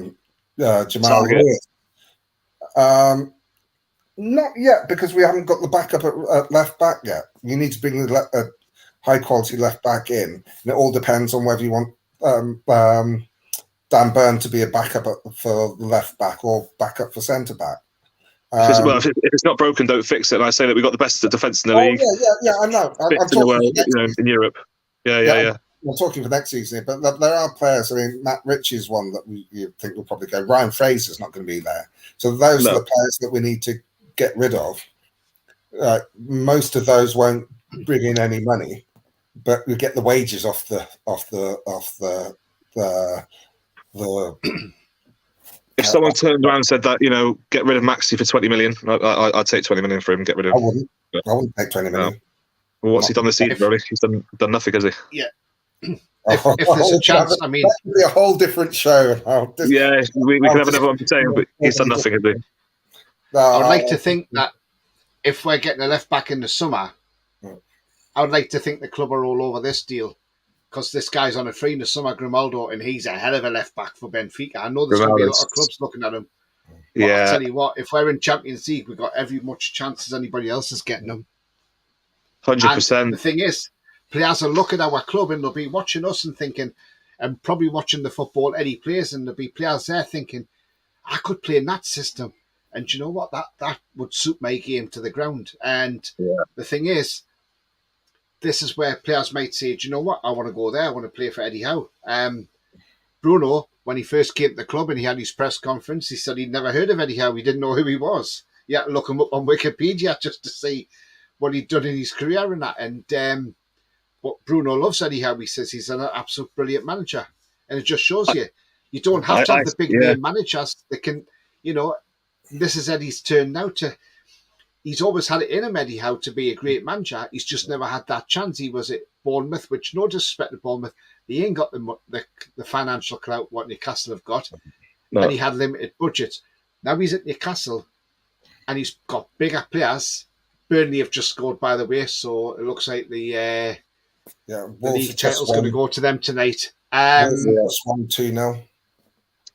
So with that in mind, with Eddie Howe, now he's at Newcastle. He's now shown a lot of people how it's done, and the likes of these Martin Samuels, who are just total knobheads, and saying, "Oh well, Newcastle missed a trick by not getting Gerrard." Well, no, we didn't miss a trick because it wasn't because Amanda and Jamie both wanted Emery. Yeah. And it was PIF who wanted Eddie Howe, and PIF have been right, and the right choice was Eddie Howe. Now there's a lot of clubs looking at Eddie Howe thinking, wow, he would be a great manager for us. Spurs were linked with Eddie Howe. Well, I'll tell you what, there's no way he's going to Tottenham Hotspur. Why would he want to go there and damage his career? There was, I think it was on Talk Sport. I'm not a big fan of it. Simon Jordan was saying one of the problems with Spurs is that they won't go for Eddie Howe because he's not a Spursy type of manager. And look at the job he's doing at Newcastle. He's just been, before the takeover, when we wanted the cabbage out, when we had that terrible run. Can I just say, Roly? Sorry, can I just say that the goal I've just seen for Burnley, what a hell of a goal that was. A curling effort from the edge of the box from a player called Manuel Benson, a Belgian international, a Belgian player on the team. But don't know who he plays for. I don't know if he's on loan there or if he's a permanent there. But that was a cracking goal. And if that wins them the title tonight, that is the sort of goal that you dream of to win a title with. What a hell of a goal that was. Was a cracker. Just going on the managers' side of things with Tottenham, they've had Mourinho, they've had I'm not even going to say Pochettino because he's not really much of a winner, but they've had Mourinho and Conte, who are born winners, and they've won trophies all over the place, all over the world, and and they get rid of him, and Conte was right, that interview, that really explosive interview that he did, it's passion. I know better than most that Italians have passion. Believe me, I've got plenty of it. So it's when it comes to football, Conte's a winner. He doesn't want to lose every week and get embarrassed. So that's just in regards to the manager's side. But in regards to players getting attracted to, Newcastle attracted players, we've got one of the biggest stadiums in the UK. We've got, probably being biased, probably got the best fan base in the UK, the loudest away fans in the UK. I think the only thing that goes against Newcastle for players not wanting to join is the weather, and that's out of our control. So, it's a luxurious place to play football, and the money that they'll throw at them. I think anyone, if we get into Champions League, I think we'll get some right good names. I think Maddison, that will fall off. I don't think he'll come. It's just what it is. I don't think he'll come to Newcastle now. I think that's out of the water. But I would like to see Gonzalo Ramos from Benfica join Newcastle. That's one signing I really, really do hope. Or Vlahovic, who plays for Juventus. That player is unbelievable. So, or Chiesa, those sorts of players that I really want. So we shall see. Yeah. But it's exciting times to be a Newcastle fan. Yeah, I think the other thing that we might not spend as much as people think. Yeah, especially if there are players. There's so many good players that are on free transfers. You got Grimaldo? You got Marcus Thuram on frees. Quality player. So there are quality players that we could get on free transfers. Yeah, which will help with their FFP, and then maybe only get one or two sort of like big money signings. Maybe Eddie Howe won't even change it, Roly. Do you know what I mean? Maybe he won't even change it that much. Maybe just bring one or two players in and see how he gets on with the original team that he's got. He inherited a team from Steve Bruce. Yeah. I think there was a stat there saying 9 out of the players featured on the weekend were all under Steve Bruce. Oh yeah, we started with 5 from Steve Bruce era. And we have pretty much all season. Yeah, exactly. So the turnaround's amazing. So maybe, like I said, maybe he'll keep the team and just add 1 or 2 players in there. He doesn't need to go mad. A lot of it depends on who goes out. Yeah. Say we've got people at the end of the contract that will go. Yeah. They want to give Ryan Fraser, so they're going to be we'll need to replace them. Yeah. I mean, Jamal Lascelles, I think his time's up. I think if they get a good offer for him, they'll take it. But I don't think they'll necessarily push him out, because I think that their areas they're going to concentrate on more than centre back. He may. I'm not sure he'll go this window, but he'll either go. He's got about a year left at the club maximum, because if he doesn't go this window, he'll go next. He'll go in January or the following summer. But he's on his way out of the club.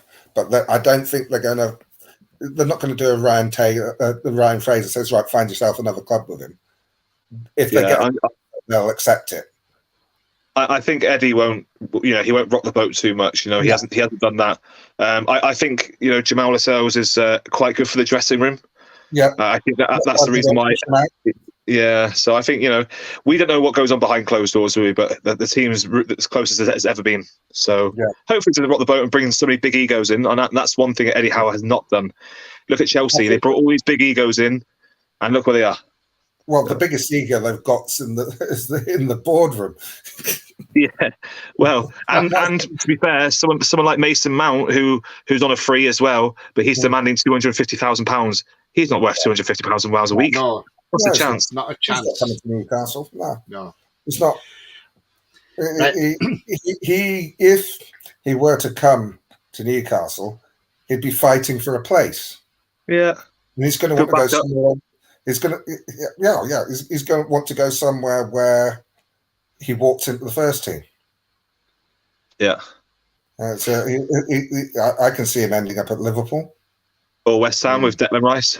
Yeah. So who knows?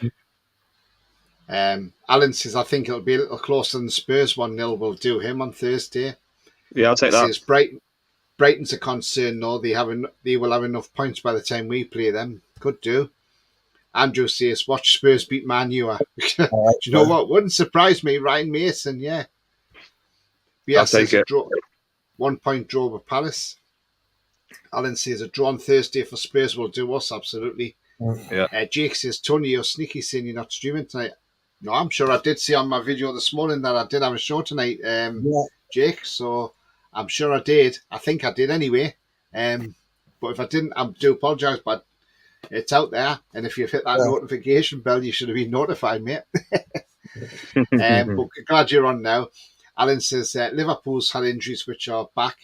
I think they are capable of finishing on a run. Got easier if they're running. So yeah, they have. They've not got a bad think run so. at all. But they're not the Liverpool of old. No, but they're capable of getting results, and that's the thing, isn't it? They can turn it on when they want to. Andrew asking Scarfy, has he recovered yet? Mason says Wolves and Burnley have scored yet. Fulham have equalised and Tyrone Mings has scored an own goal, but it's been disallowed because Harrison Reed was offside in the move. Alan says, was it not Emery's chairman that wouldn't let him come and leave? Yeah, because he offered him a new contract and Emery stayed, didn't he? But game, it shouldn't have been leaked as well, to be fair. Yeah. The person who scored for Burnley is actually a Burnley full-time. All right, okay, then that's fine. He must have signed from somewhere in Belgium. Bia says we will get a number of free agents. Yeah, there is. There's a number of free agents going in the summer, so why not? Yeah, and that helps FFP.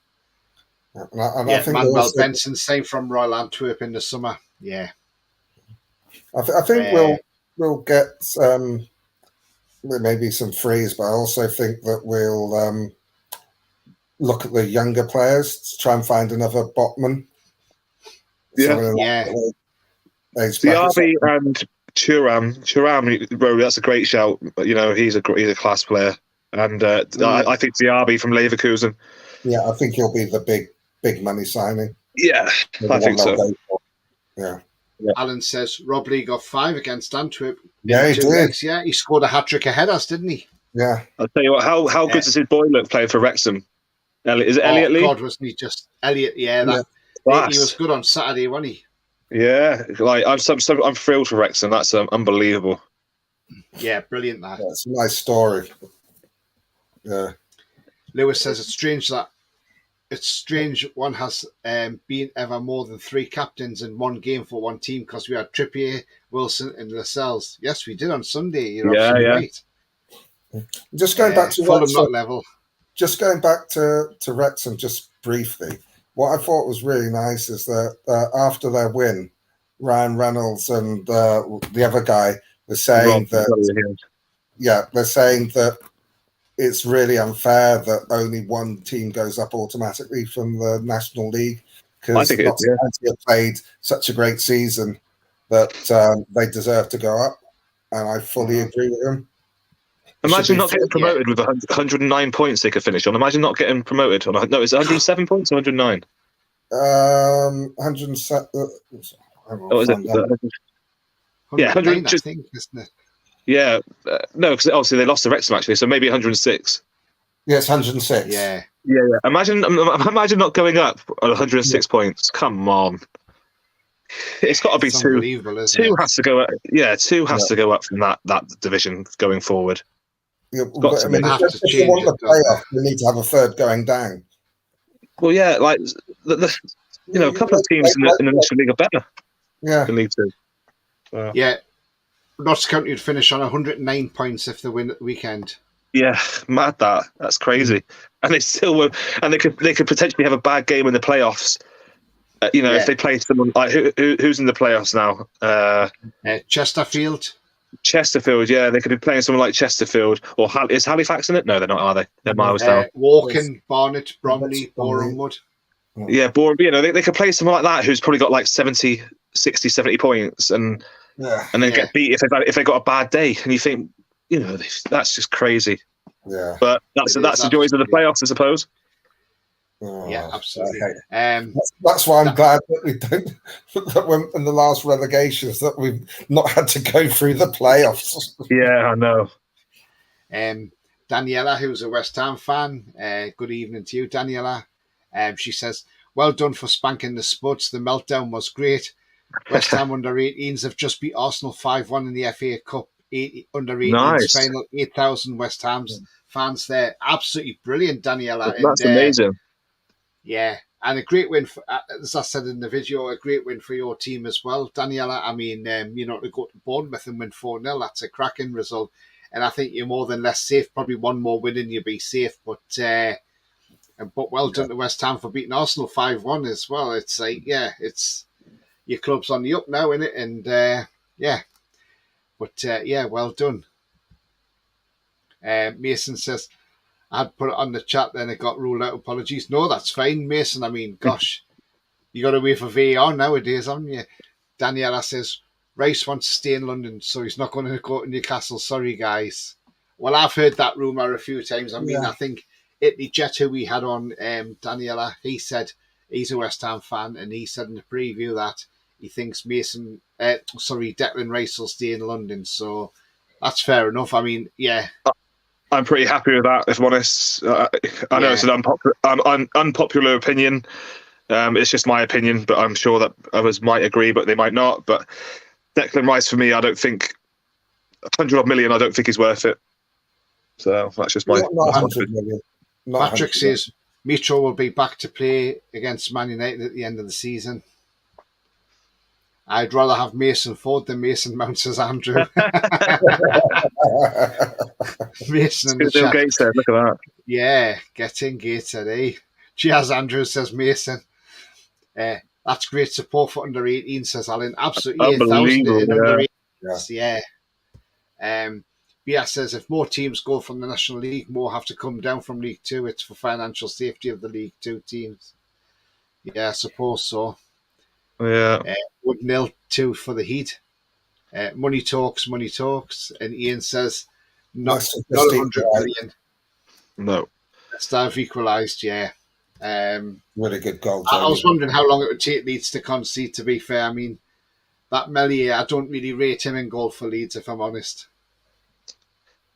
Well, Yeah, just going back to the whole Declan Rice price tag. Now, as a country, if you're English, you instantly get a higher price tag than what you're worth. It's been known for years and years, and foreign players. I think Thomas Muller come out and said, if I was English, I'd be worth 150 million. It's like all these sorts of players from different countries. They pick up on the fact that if you're English and you're a good player, you instantly got an amazing price tag. I don't think Declan Rice is worth anywhere near 100 million, and I hope that we don't buy him because I just don't think he's that. He's a bright star in a mediocre side, and that's what Jack Grealish was. In Aston Villa, he was a star man because Aston Villa was poor. Yeah, absolutely. So it is what it is. I mean, Lewis says we have to remember the Newcastle tax now with our owners. Absolutely, Lewis. Yeah. And Patrick says Steptoe scored for Leicester. Jamie Vardy, yes, he did. Vardy's put the ball in the back of the net. But yeah. But guys, we're coming towards the end of the show. We've been going for over an hour and a half, but we've had a great time, and we'll get Roberto back on again, I'm sure, because there's more to come. And if Roberto wants to come back on again, he's more than welcome to. Yeah, of course. No, I appreciate you inviting me on. And like I said, if you haven't already got over to all our social medias, keep an eye out for that. And over the next 6 or 8 weeks, I think we've got hopefully we're going to have a meeting planned so we can go up to Newcastle to the club and have a meeting with Amanda, which is going to be pretty good. Oh, that'd be good. So I'll keep you informed about how, if that goes, happens.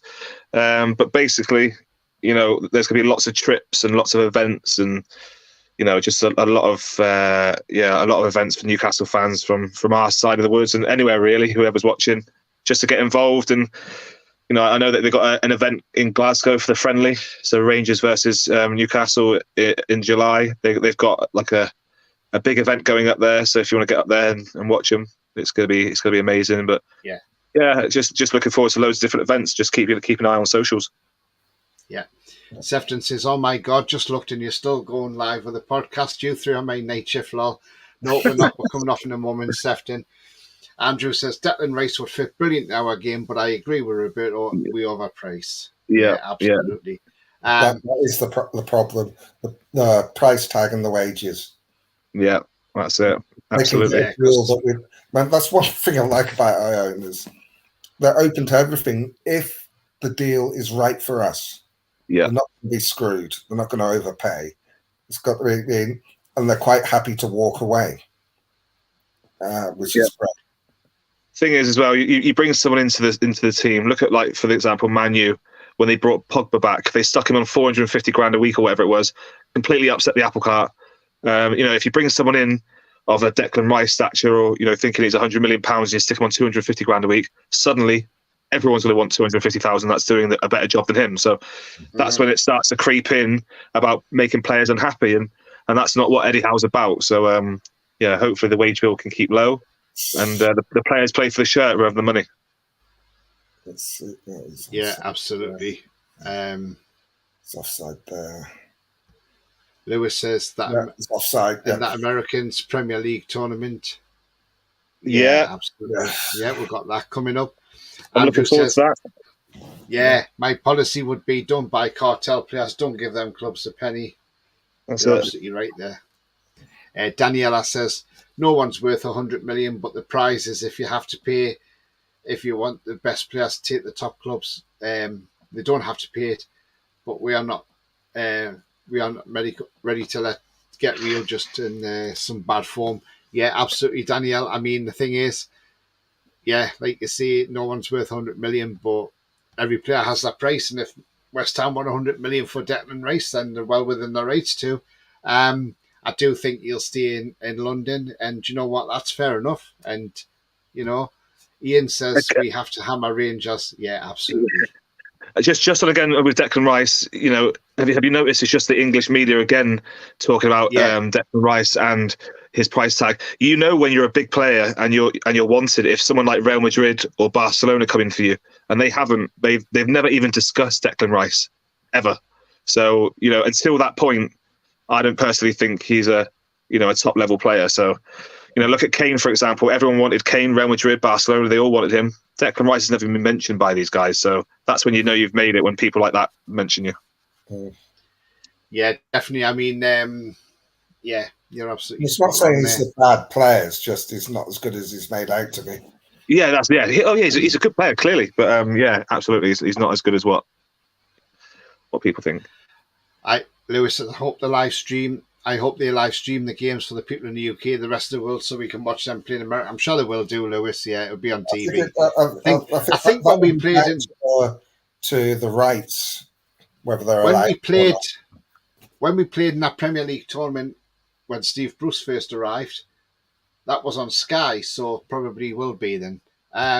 If not, I'll go Facebook Live. How about that? Yeah. Bias says Newcastle have registered an interest in McAllister today from Brighton. That's interesting. Overrated. My opinion. So? Yeah, overrated. Vardy again, but flag up, says Andrew. But again, McAllister, they want big money for him, won't they? So yeah. Brighton don't sell their players cheap. No. Lewis says, "Well, flag should get a massive flag with Murphy's face on it." I bet they will. Yeah. I bet there'll be a flag somewhere. Yeah, with his from his after scoring the second goal. That one. They did it with the when he waved them off the player when he went like that, didn't he? He waved the player off. There was loads of banners going around Wembley. Yeah. So that Shaw, yeah. Apparently, he's the Joker in the dressing room. I can see it. I can see that.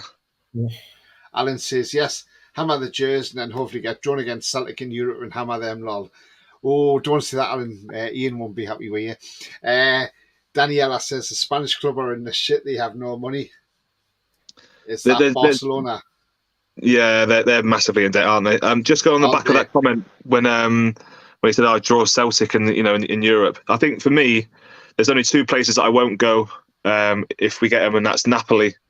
And if Galatasaray get into the Champions League, those are the two places that I won't travel to. But anywhere else, I'll travel. I'll definitely go over to every game. But yeah, if it's Napoli or Galatasaray, I'll definitely be staying at home. I don't blame you. Naples is awful, isn't it? Yeah, it's just it's not worth it after incidents of old. But yeah, for me, those are the two places that I've already said that I definitely will not be going. Yeah, absolutely. Hoping for a Dortmund or Ajax. Yeah, I know the Murphy twins auntie because at Respite it was she was the cook. Right, okay. Sefton says, please support this channel by subscribing, hitting the like, and also subscribing to the Newcastle United Supporters Club. Thank you very much, Sefton. Yes, Ross. Yeah. Ian says, would like Celtic, but not hammer them. They're my team. Yeah. Ian likes Newcastle and he likes Celtic, so yeah. I thought, don't upset Ian, Alan, please. Don't upset Ian. I was about to say, it could be a very tricky conversation who you like and who you don't like in Scotland, isn't it? It's very, tricky one to let people know who you do. I just want to put a shout out to David Knight. I mean, he commented on my video this morning. I did reply to his comment, and he just asked, he said, do you think the club will play a pre-season game at home? And I said, yes, I'm sure they will do.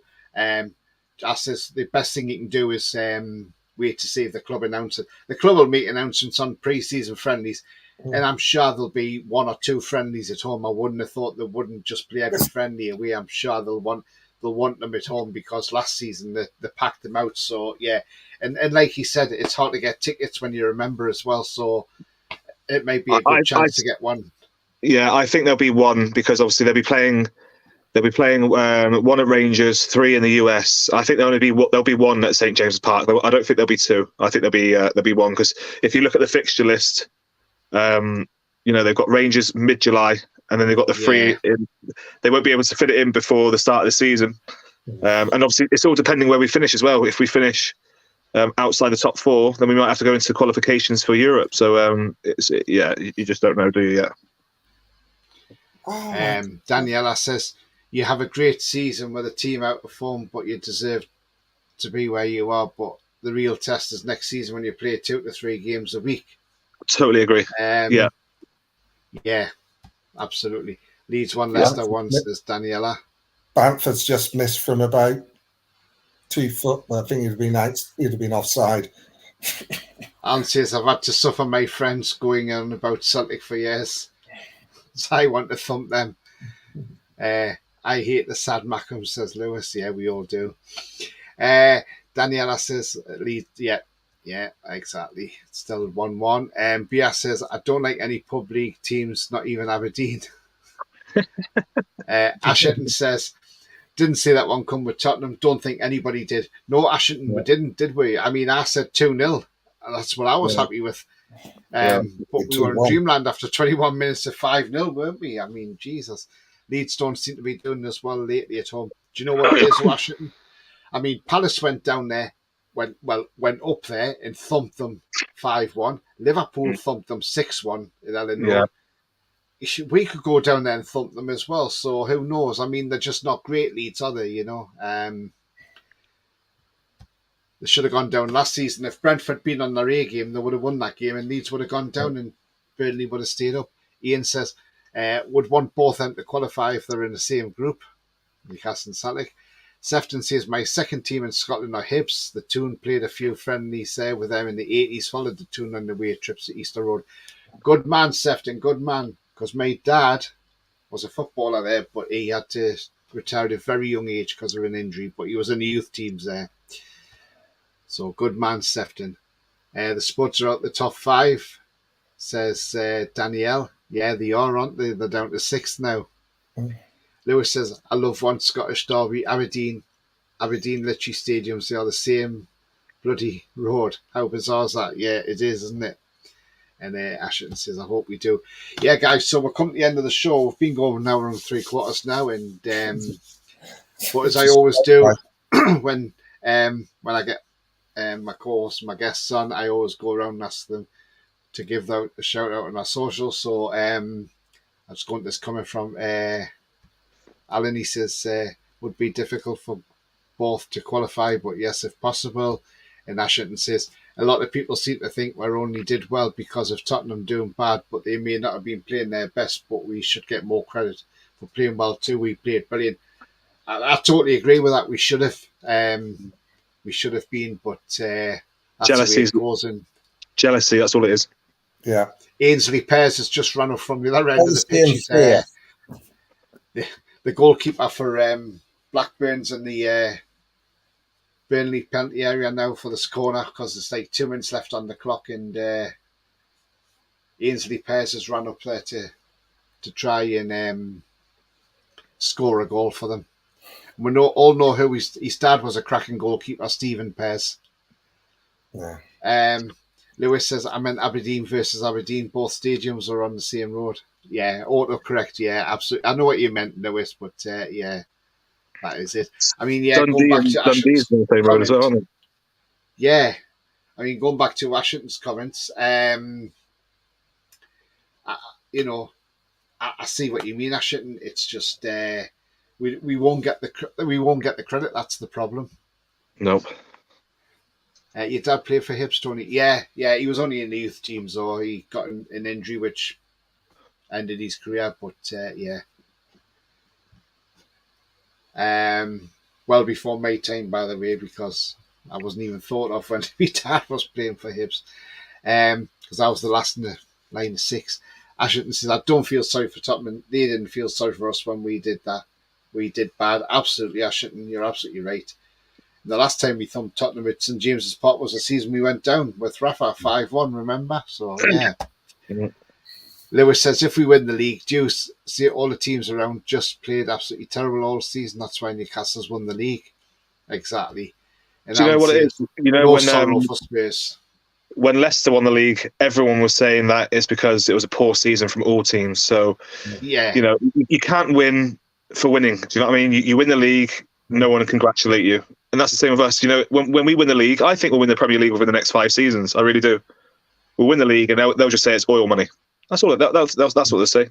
Dirty money. But I'm not being funny. Man City did it. Chelsea did it. Man United did it. Liverpool did it. You know, I think the only 2 teams that haven't done it that won the league really is Blackburn and Leicester. But the rest of them all done it with money. Blackburn's spent loads of money, but it's a different era then. Yeah, different era. Yeah, of course. Yeah, so they did spend loads of money compared for the time. yeah, absolutely. Yeah. Burnley's just got away with that. Ashley Barnes. Oh, that should have been a penalty. It's hit him there. Wow. And another decision against Blackburn. Another decision. Yeah, and they were all appealing for it. Even the goalkeeper was up Ainsley Pesh shouting for a penalty. How do they always get away with Blackburn? Have got some right bad luck when it comes to last minute goals and last minute decisions, I tell you. My friend's a Blackburn fan that I work with, and he goes on about it all the time. So there's another corner got to come in yet for Blackburn. They're in the 95th minute. 1-1 at Ellen Road. Wow. Because I was just looking there. He's made a couple of changes as company's brought on Rodriguez, and he's trying to wind the clock down. He's brought on Harwood Bellis, who we've been linked with, by the way. I think he's a Man City youngster, isn't he? So here's the corner coming in. Well, it will be. It's coming in now, and it's been cleared out. Back in comes the ball again, and they've cleared it out. Burnley. It's been a bit of a scrap there for them. That must be the worst. Burnley's got an open goal here. They've got. Oh, he's just clipped the crossbar with it. He nearly scored. Bad feeling as a Blackburn fan. You know, Burnley winning the league on their in their stadium. Yeah. Ashton says, "What do you think about Sunderland potentially getting the playoffs?" I mean, nah. Do you know what? Do you know what? I don't care if they come up because it's 6 points for us next season. They won't make the playoffs now. It'll be. West Brom's got a shout. I think Blackburn's still got a shout, even though they're losing tonight. They're still with it. Millwall. Burnley's won it. Burnley's won the championship. Yeah, and they're all celebrating. Companies celebrating, running around the touchline. Well, it's a local away day. Alan Shearer won the league with Blackburn. Yeah. Sefton says, "I'm off you to saying great show, lads. Well done, Tony and Roly and Roberto and chat and banter. How are the lads?" Yeah, good night, Sefton. Ashton says, we read that one, Ashton. Yeah, mate. Daniela says, did not Leeds get done for overspending 30 points deduction? I think they did, Leeds did. They got a hell of a deduction, didn't they? But I think was that not in the EFL? Yeah, it was in the EFL. Big up Legend, says EK. Thank you very much indeed, EK. Big up to you as well, mate. The Mackhams are currently in the playoff. I know they stopped the loophole because Ken Bates at the time when he was chairman of when he was owner of Leeds, because they were in the relegation zone, and he knew they couldn't get out of it because they didn't have enough points to. He then said, "Oh, we're now going in administration," so they got the 10-point deduction there and then. And after the EFL clicked on and thought, "Hang on a minute. We've saw what you've done, yeah? You've waited until you can't get out the relegation zone, so now you cry in administration." So after that, they closed that loophole. So now, if you do go in administration, it gets added on next season. So you start off with a 10-point deduction the following season. It was just one of them. It's a loophole, but it got closed. Yeah. Sunderland can F off, says Lewis. They can indeed. Sefton thinks 3-0 on Thursday. They're actually in the playoff positions on goal difference at the minute. Yeah, games at hand played though. They've played 44, haven't they? Yeah, they played 44. Ashton says, "What do you think of Eddie versus Daesh?" West Brom have played 43, and are 2 points behind them. What do you think about Eddie versus Deitch? Eddie all day long. Yeah. Like Deitch couldn't even lace his boots. I think we can do it. He couldn't even find the laces to lace his boots. Anne says 12 actually if the Smoggies come up as well. Yeah, you're right there, Alan. 12 points if they come up. The thing is, people think that Borough's really a derby of ours, don't they? And people go on about it, but they're not really a derby of ours, are they? It's just, I think that Middlesbrough and Newcastle hate Sunderland just as much as each other. So it'd be nice to play someone from that neck of the woods. I've been to Borough's ground a few times. Yeah, so we are wrapping up now. So if I come to you first, Roberto, do you want to let people know where they could find you on your socials, like Twitter, Facebook, or anything like that? Yeah. Just like I say, on Facebook, type in Northwest Mags. There's 5 of us on the board there, so one of us will accept your request. We're on Twitter, NW Mags, which is a up and coming page. We've just started it recently. So yeah, that's getting some good interaction on there. There's a website, northwestmags.com, a very, very well put together website with a bit more information about who we are. So yeah, just get onto all our socials. I'm sure that there's plenty of things to do and plenty of things to read. And of course, if you get onto NUS for Sugar C on Facebook, so Newcastle United Supporters Club, and you'll find loads of different things on there as well. Yeah, great. Thanks very much. Before I go to Roly, Daniela says, I spoke to a Millwall fan. He does not want to get promoted. He thinks it will be a waste. Well, I tell you what, we don't want Millwall in the Premier League anyway, Daniela. And absolutely not. They've got a terrible reputation.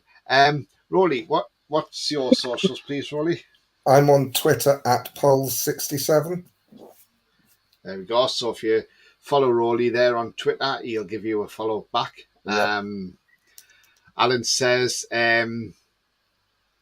second-rate derby is Middlesbrough Newcastle. Yeah. Lewis says, I've just followed your page, Northwest Mags. Thank you, Lewis. Good lad. Brilliant. I'll accept that shortly after this. It's been great tonight, getting better and stronger all the time. Thank you very much indeed, Lee. Yes, for me, you can find me down there at TonyTony31 on Twitter. Give me a follow. I'll follow you back. Obviously, if it's the middle of the night, it'll be the next morning when I follow you back. So don't expect to follow me at 3 o'clock in the morning and think, oh, he hasn't followed me back yet, because it'll probably happen when I get up about 5 o'clock. So, yeah. So don't be alarmed if I don't follow you straight back, but I will do, because I always follow everybody straight back.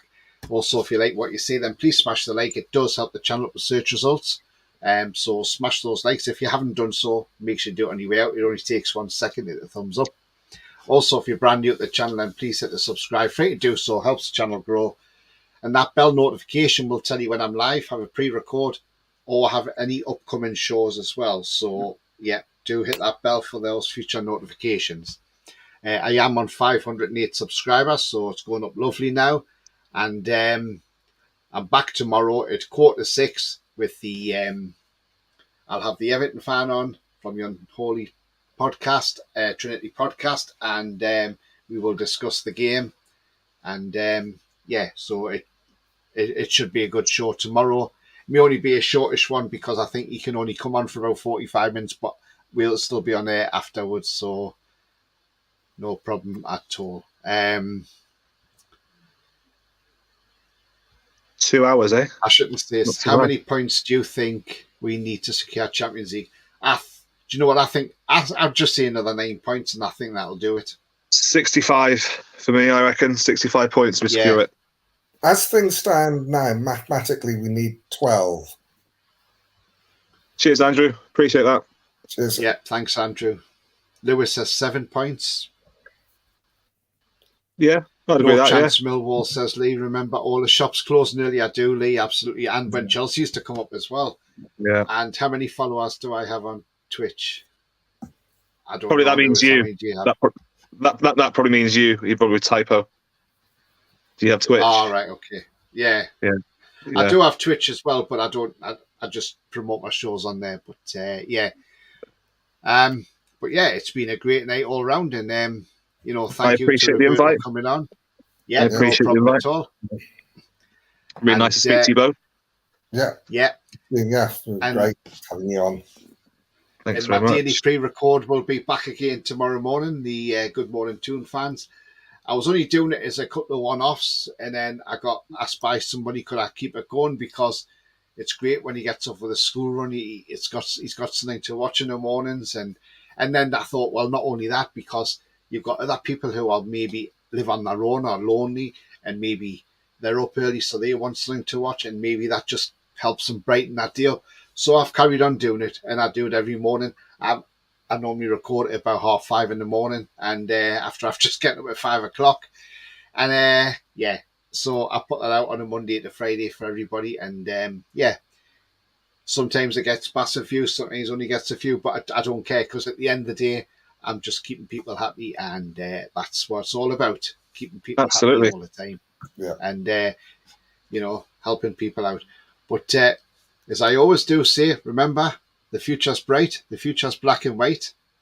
How are the Future is lads? black and And it's bye-bye from me. Bye-bye from me. Bye from me. Take care, everyone.